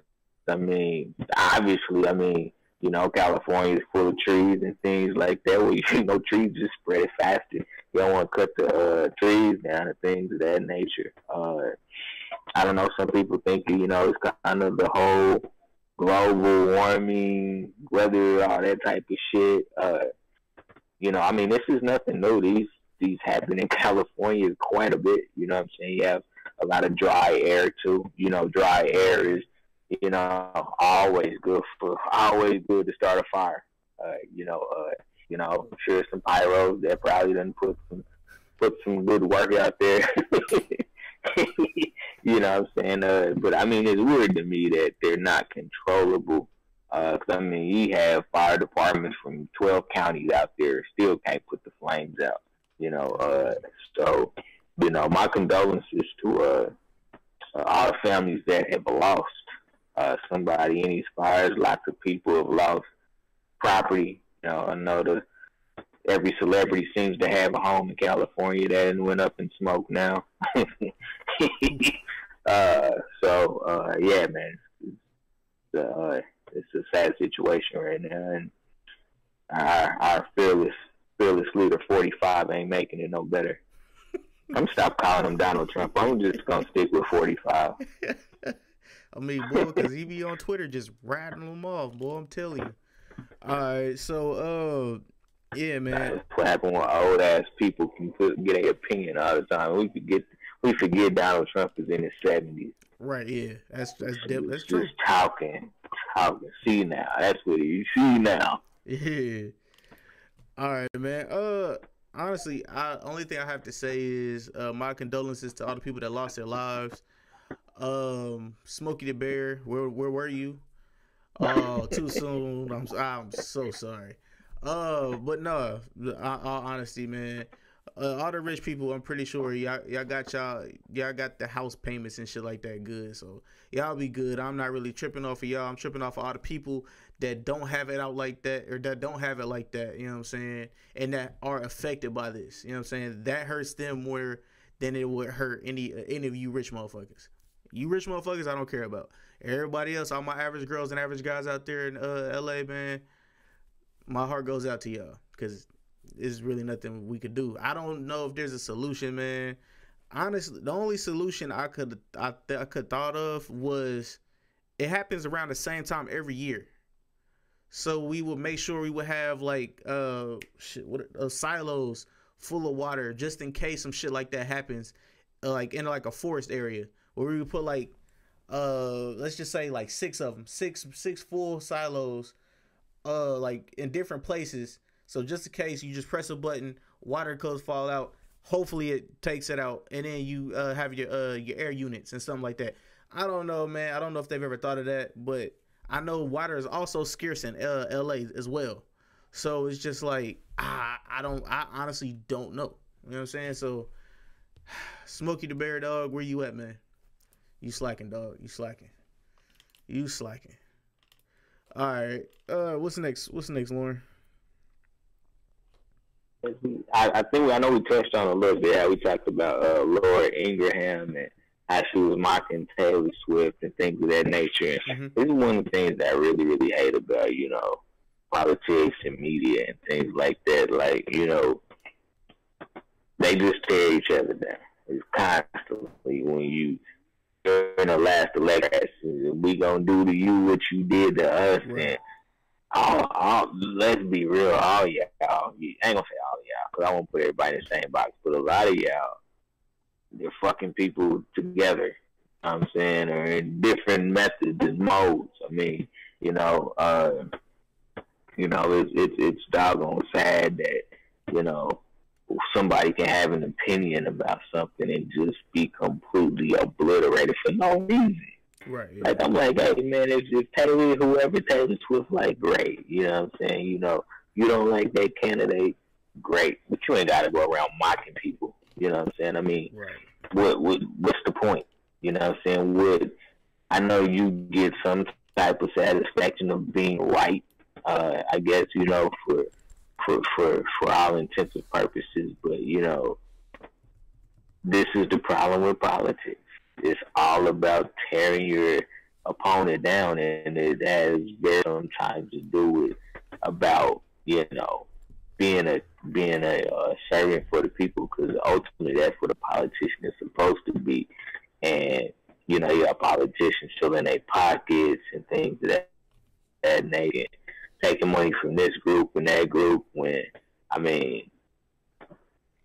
it's not helping us. I can tell you that much. Competition is always a good thing. You know what I'm saying? America, in some ways, is built on competition, and now you have a lot of people that are trying to create monopolies and things of that nature because they're afraid of the competition, and that's just true. They're afraid of the competition, and so. When I hear people mocking other people for stupid stuff like this, I'm like, what happens when Trump doesn't, if Trump doesn't get reelected? Does everybody mock all the Trump supporters? Is that truly the right thing to do? Like, nah, that's not the right thing to do. The absolute right thing to do, is to say, hey, your candidate didn't win, but how do we start building bridges, to really, really make this thing work? Let's start building bridges and connecting with one another to really, make it a great place for everybody. I I'm not saying that, I'm going for the Nobel Peace Prize or anything like that, but I so much rather have peace than chaos. Right. If I got to put in a little bit of extra work to get what I'm trying to get out of life, that's cool. But there's enough to go around. We don't have to take from each other, you know what I'm saying, or anything to that magnitude, I think we need to learn how to respect differences and, find ways and opportunities for more and more people to have small levels of success as it relates to, the circle that we call life. Yeah. Corey, we were just talking about, what was her name again? Hold on. I'm not on the Laura Ingraham. Laura Ingraham, I think is her name.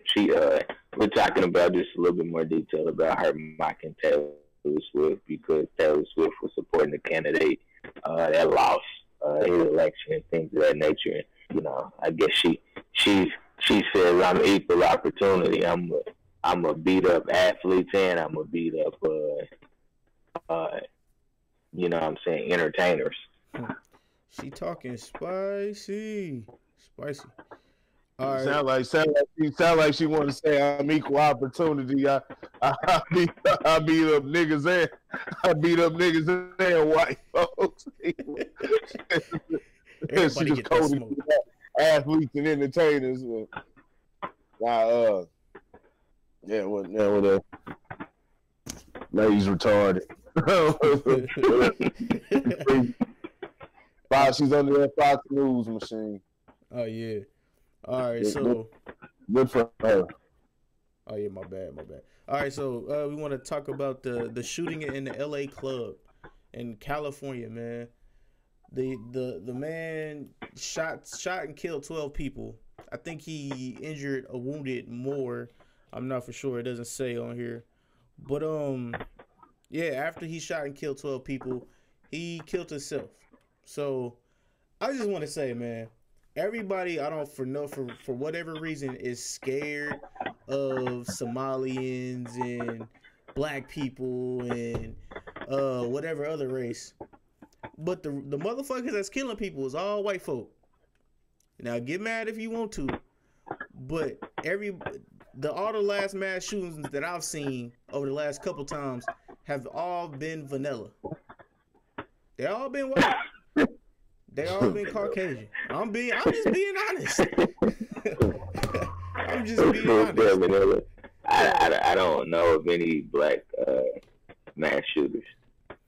Not any. I mean mass shooters. Understand? I'm just talking about mass shooters. Right. We've had some brown people that have went postal in other areas, but not mass shooters. But over the last couple of times, that's what I'm saying. I said brown people. Understand? I just said brown people, and I'm gonna leave it within that color spectrum of brown. No, comedian. No, stop. I was finna make a joke. I'm not going to. All right, yeah, my bad. Continue. I apologize. I was finna make a joke. It was gonna be tasteless. Very. Go ahead. Shoot it out. No. I kind of want us to survive for a little bit longer. Go ahead. Come on, nigga. But no, yeah, man. Honestly, I truthfully, if we think about the last few people that we've heard and like seen on the news, who's been front page news, it's been all white people. It's been that Dylan Roof kid with the church. It's been the Waffle House, the dude that got naked in the Waffle House and killed all those people. Who else? It's been the Vegas shooter. It's been multiple. Dog, like literally, all of them are white. All of them white, and everybody's scared of everybody, every other race. But check this out: if they don't kill themselves, now this is where it's gonna get irritated for me, because if they don't quote unquote kill themselves, they just have a mental illness. Now we need to actually put a stop to that bullshit, because if a black person or a brown person or a yellow, an Asian person, I was finna say yellow person, does this, there's something wrong. There's something wrong with them. You know what I'm saying? They're a criminal, or they've been plotting this forever. But when a white person does it, oh no, and he doesn't kill himself. Let me make sure I make that clear. And he does not kill himself. Oh, he just has a mental problem. Oh, there's something wrong with him. Oh, we've seen all the signs, but we didn't want to do anything because that's not ethical. Da da da da da da. We need to put a stop to that shit. Cause these motherfuckers is crazy. Crazy. For no goddamn reason. I feel bad for everybody that lost their lives in LA.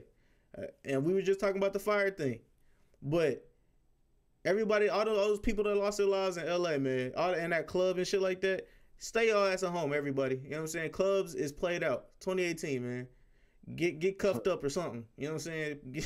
Clubs is played all the way the fuck out. That shit is just trash anyways. Bad, a bunch of bad energy. But dog, it's like we need to do something about this, man. Cause I'm sick and tired of these motherfuckers getting off. I'm really sick and tired of these motherfuckers getting off with, oh, well, he has a mental illness. Motherfucking mental illness don't make you want to kill somebody, dog. You should have just did what you did in the last place. You should have just killed yourself first, so all these other 12 people would still be alive.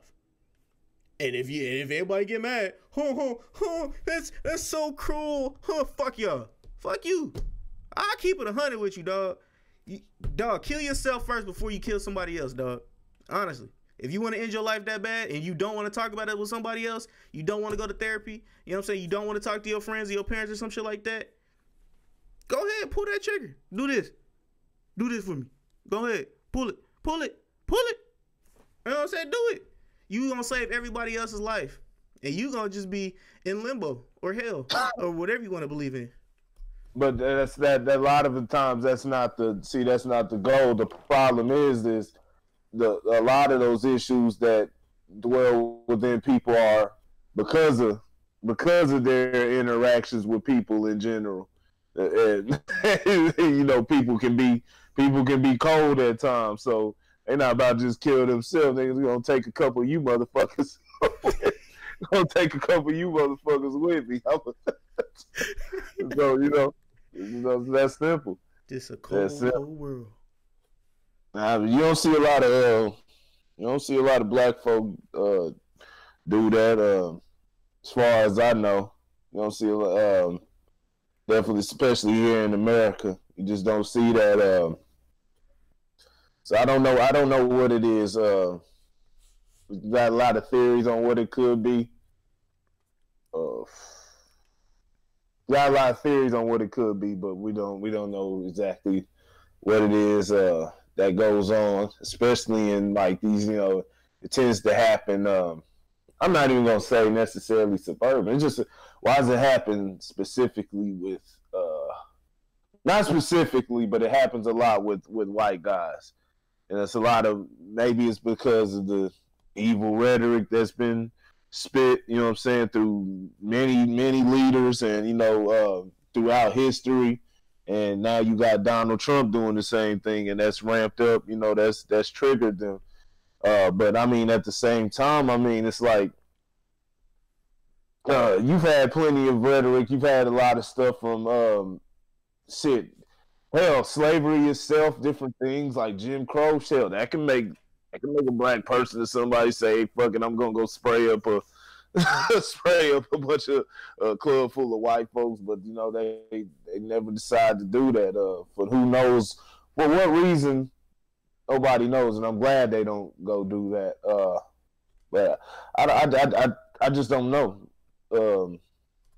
Is it a genetic reason? Is it something? Is it generational karma that just brings sort of a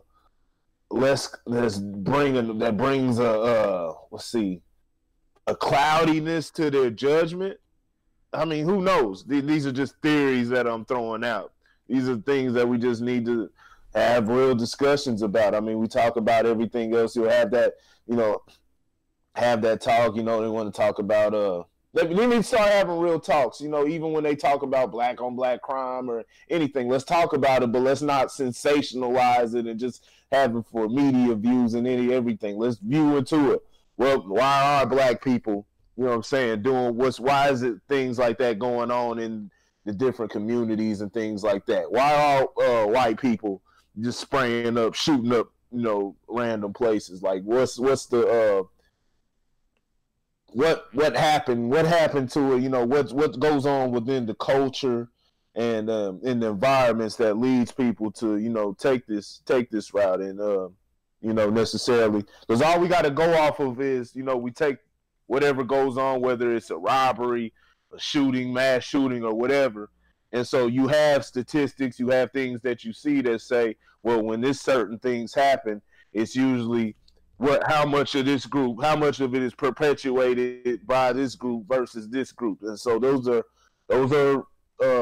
logical things to go off of and try to figure out what is causing it.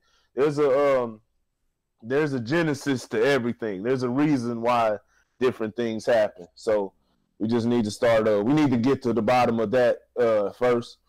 In every situation like that, it's always mental. What was I saying? Just mentally off. You know what I'm saying? He's mentally unhealthy.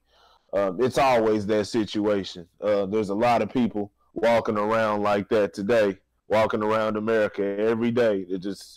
They're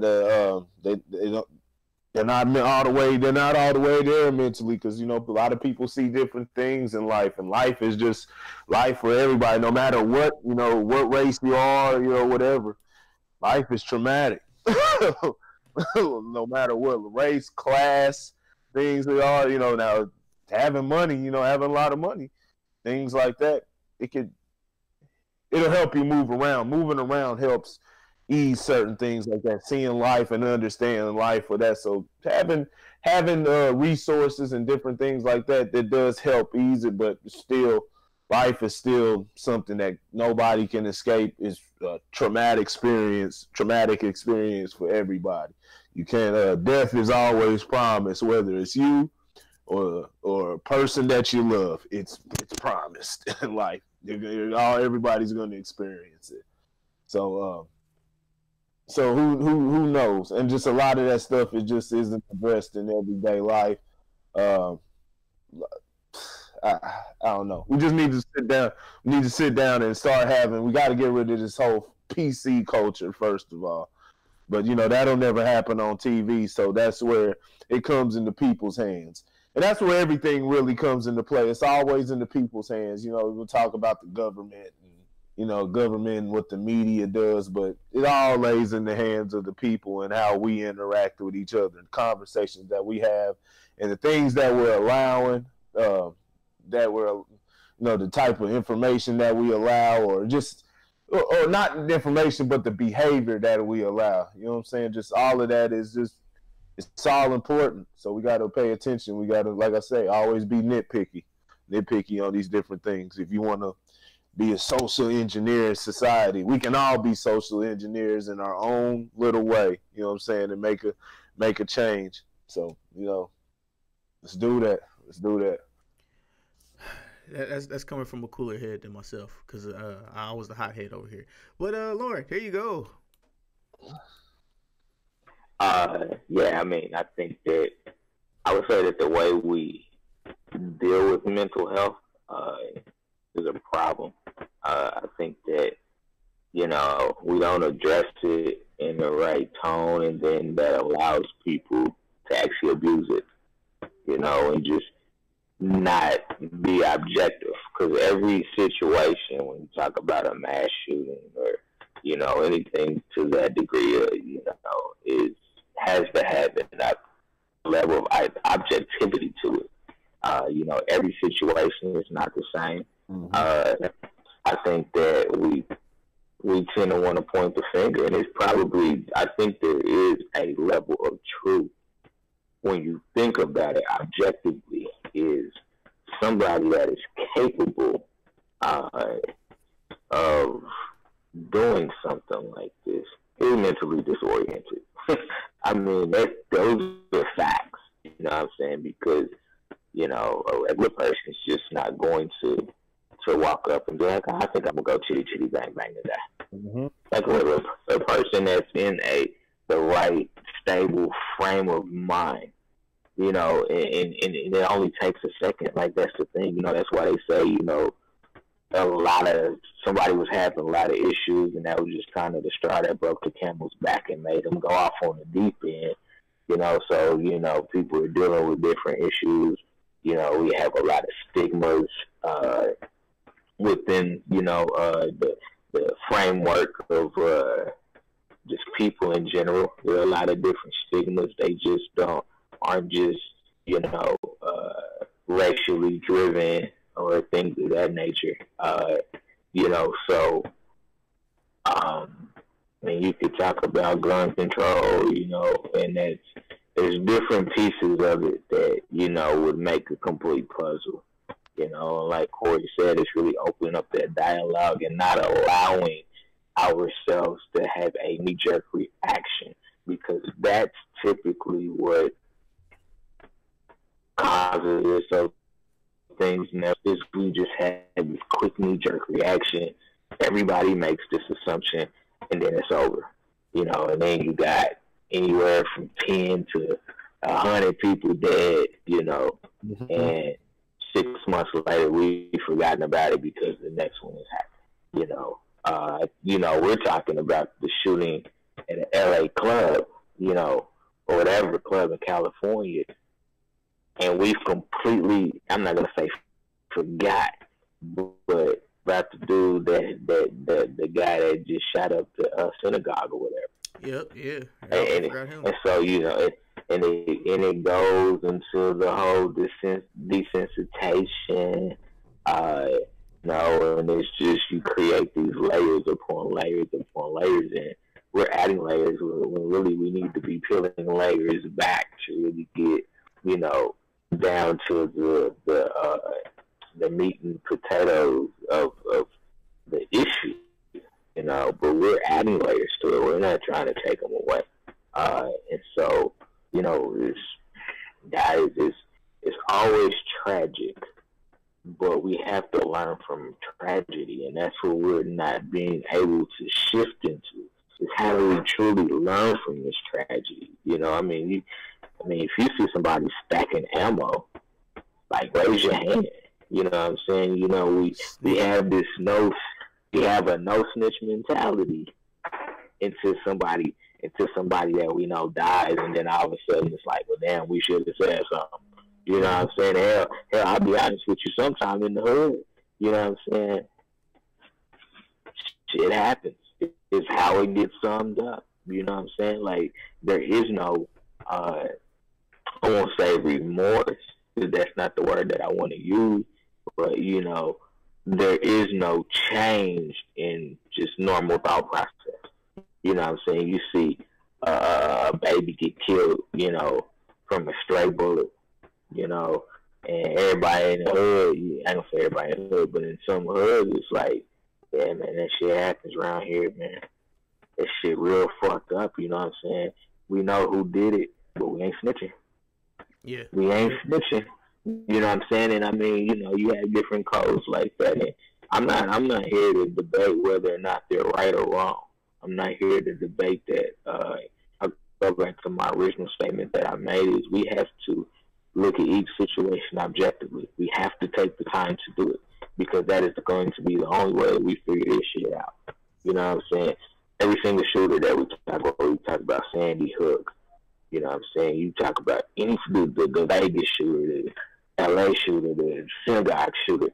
Like, you can't group them all into the same exact category. Do they share similarities? Probably. But they're not all the same, and we're beginning to group them into the same exact category of people that just had a mental illness and then they flew off the handle. And I think, once we really take real responsibility for why these things are happening is when you'll start to see real solutions. Because you have your people that want to just go straight to guns and say, this is a gun control issue. Does that have some validity? Probably. But that's not the only way that you have to attack that particular situation. And so once you become a one-trick pony, you'll never fix anything. You know what I'm saying? A basketball player that can just shoot, has to learn other things. Otherwise, you lose that shot and you got nothing. Mm-hmm. It's the same way with conflict resolution.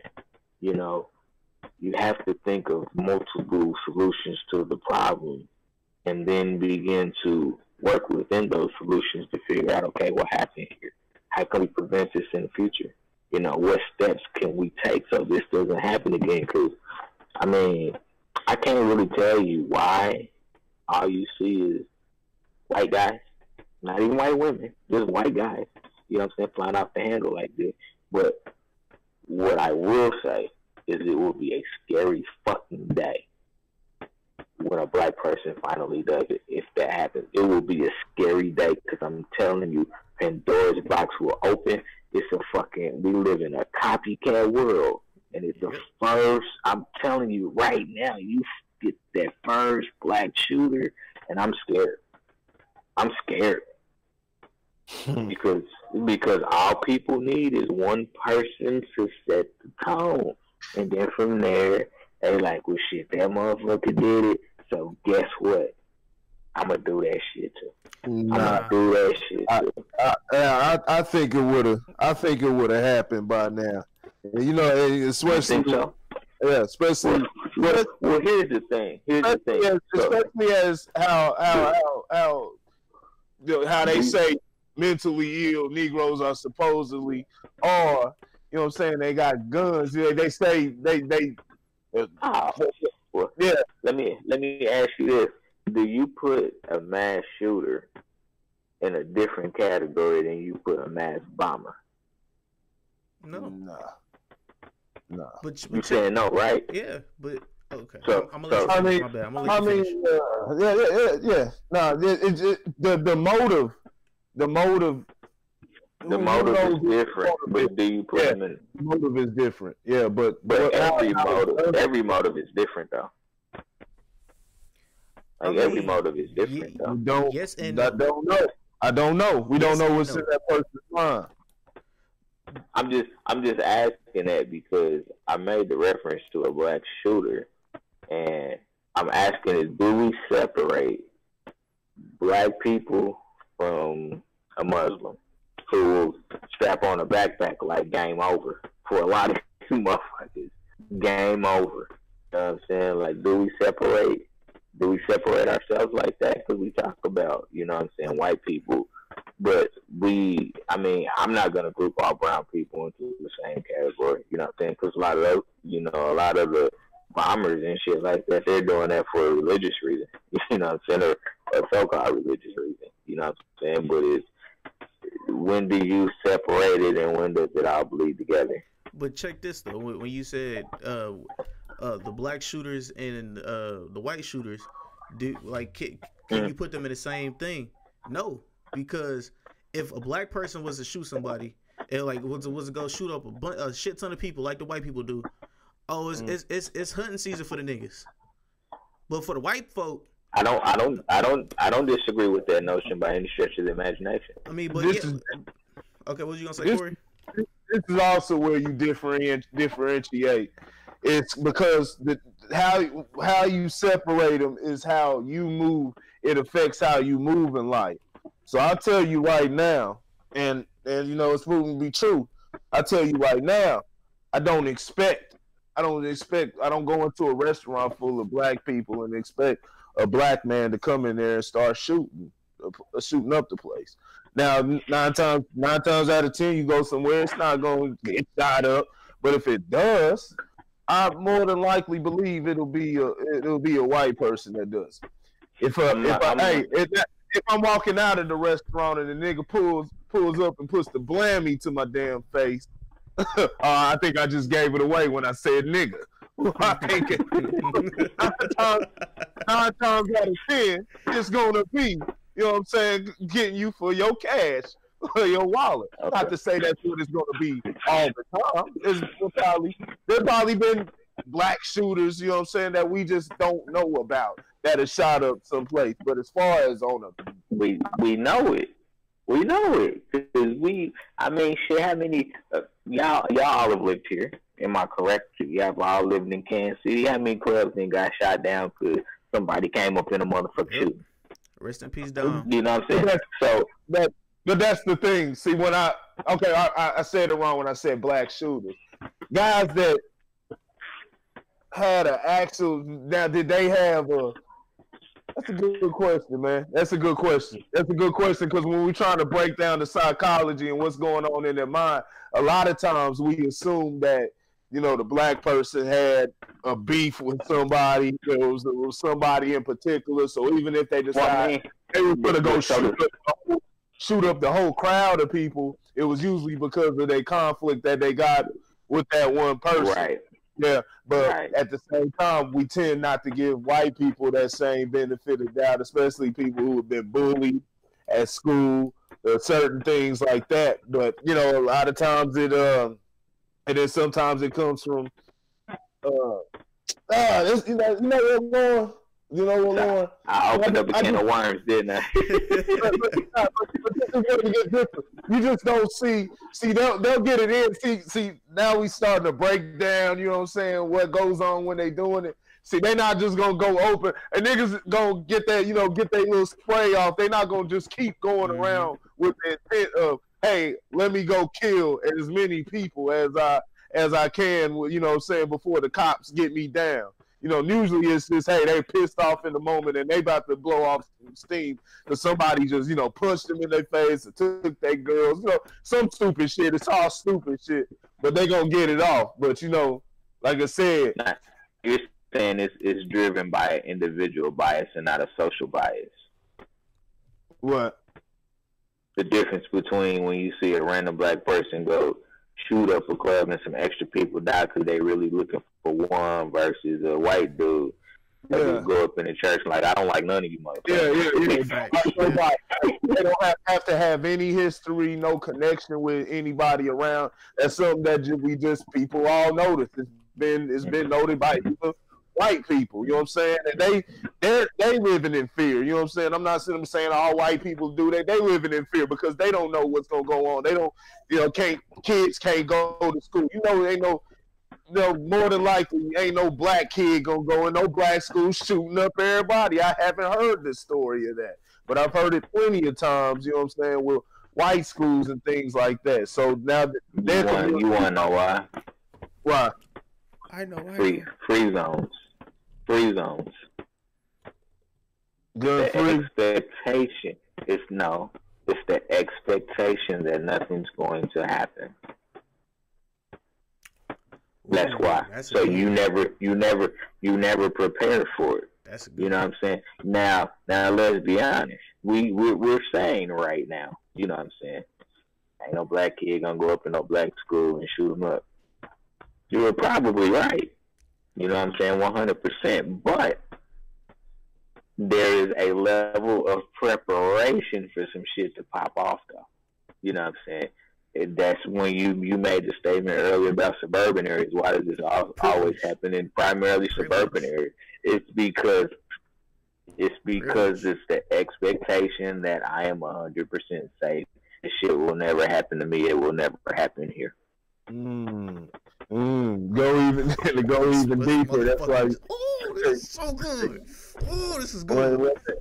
One thing I've always noticed is it's all in psychology. I've always noticed that, and this can go from the environment. It could be environmental thing. Who knows what? But only people that tend to look across, not everybody.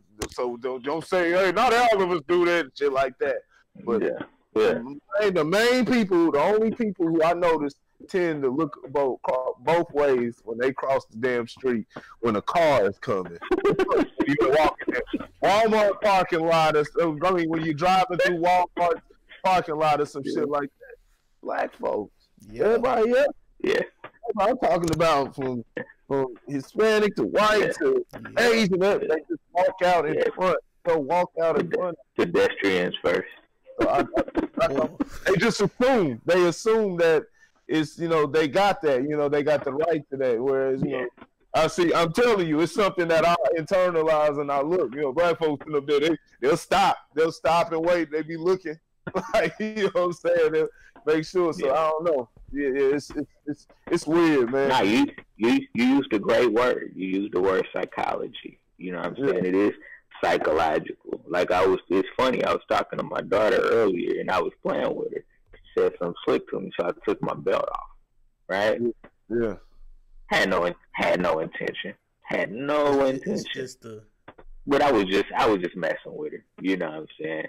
And she was like, "Well, Dad, have you ever been whipped before?" And I said, "Oh yeah, I sure have." Mm-hmm. And I said, "That's part of the reason why you haven't been." And she was like, "What do you mean?" I said, "I think there's some psychological fear. Like it happens so much to me that psychologically I just can't see myself doing it to anybody else." Wow. Yep. Wow. Wow.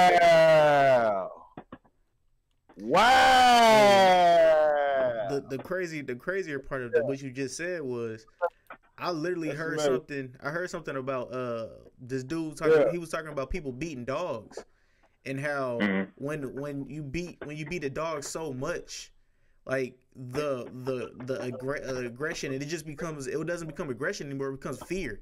So every time, even if you like pulling your hand out to like pet him, he'll whimper.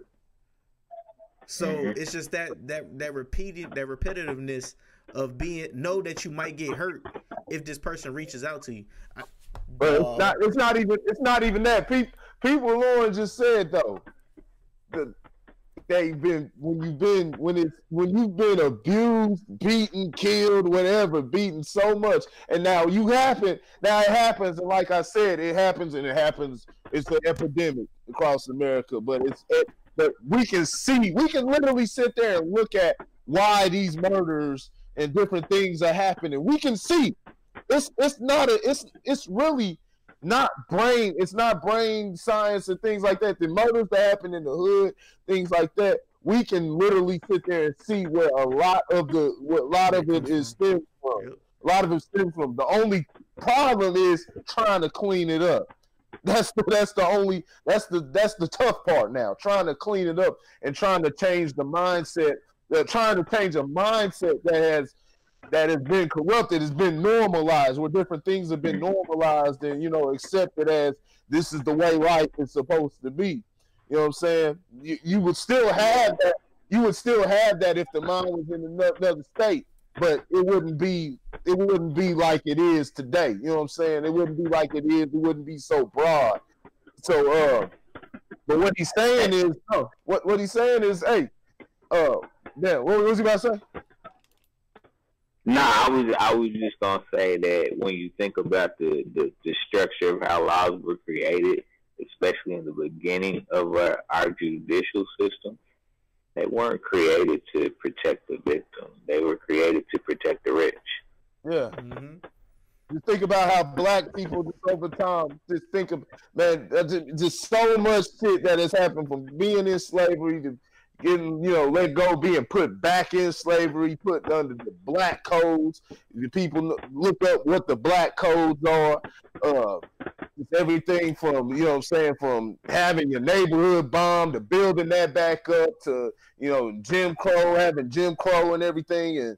And then, now you got, and I don't think it was entirely intentionally, but I think they do it on purpose. Now you got the whole welfare issue, and then dropping guns and different drugs and things like that. And you seeing this stuff. Why would you want to? You see it happening to yourself, and it came from what's been done to you. Why would you want to do that to somebody else? And I think that's exactly that plays into that psychology. So yeah, I think that's a big thing. I think that really is a big thing, and it shows itself. Like I said, it's that's what we're saying, man. Things like slavery, not just say slavery, just the black struggle, being the black man in the world, not just America, but in the world. It shows itself within the people. You know what I'm saying? So yeah, that was real deep. I mean, and also that brings up another thing. Real quick before we bounce out of here, man. Forgiveness. That's where the one thing that I hate that we have in this culture is forgiveness. After all the bullshit that everybody that we've all been through, That's the first thing. That's the first thing that they do is forgive. But that's a whole different. It is, and I will tell you this: the problem is not the forgiveness; it's the forgetting. Problem is not the forgiveness; it's the forgetting. You think because you forgive somebody that means that you have to forget it, and that's the problem. That's the problem. Look, I don't have any malice towards white people in today's society because the form of slavery that we know of from a oppression, I won't even say an oppression standpoint, but slavery in its physical form. Like, that shit doesn't happen. It's mental now. You know what I'm saying? And, so I don't hold any malice in my heart for white people in today's world for some shit that happened, you know what I'm saying, back in the day. But I will not forget what happened, because if I forget what happened, that's when I fuck myself. Right. Yeah. You forgive all day. Because here's the thing. How many people say sorry? And then be like, man, it's all good. And did you really forgive them? Nah, it's just kind of standard practice sometimes to apologize and be like, it's all good. It's just standard practice. You know what I'm saying? You fuck somebody over. If you really, you apologize, you may not mean an apology. They may not really mean it's all good. You know what I'm saying? Just kind of a standardized thing sometimes. You know what I'm saying? Your actions ultimately prove if you're really fucking sorry. You know what I'm saying? Right. So, that's why, it's hard because, I deal with this shit all the time. You know what I'm saying? Like, don't say sorry to me. Just stop doing that shit. True.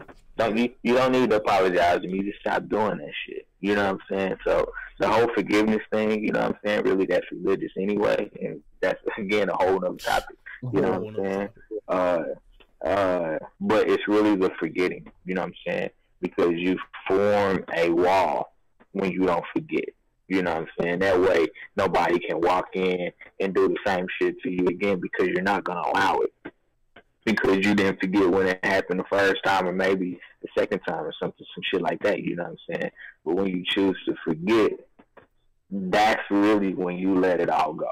That's really when you let it all go. Right, wrong, or indifferent. It's when you choose to forget. Like, it's almost like it did, pretty much like it didn't happen. That can be a problem depending on what the situation was. Whew, that was good as shit. That was a good ass segment right there. That was like it came left field too. I'll let y'all know that for real. I thought I was gonna be. I know I was the hothead in this one, but we came full circle, guys. We came full circle. This is what Corey was talking about though. Like, if we don't have the conversation in full, and let's be honest, we could be talking probably for another couple hours. Oh, yeah. But if we don't start having these conversations in full, we don't peel back the layers. We continue to add layers to it because we're just covering up shit. Mm-hmm. Yeah, a famous quote from Shrek. I'm like an onion. I have layers. Or you can throw another one that's better out than in. I always say.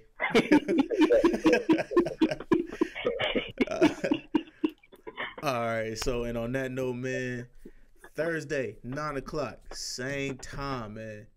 Don't forget to before we leave out of here, we're not going to get it off your chest or whatever. But don't forget, man, to go on Facebook, man, like the Facebook page, man, Average Guy Podcast, Grit Sports Media for all your sports needs. And remember, all the sports will be taken from the first half, will be placed on Grit Sports Media, man. So I'll let you guys know the time and the date that we go live every week, but make sure you hit those post notifications to let you know whenever we go live on Grit Sports Media. Go follow that page for all of your sports needs, man. Trust me, I'm gonna be there. Lauren gonna be there. Corey gonna be there.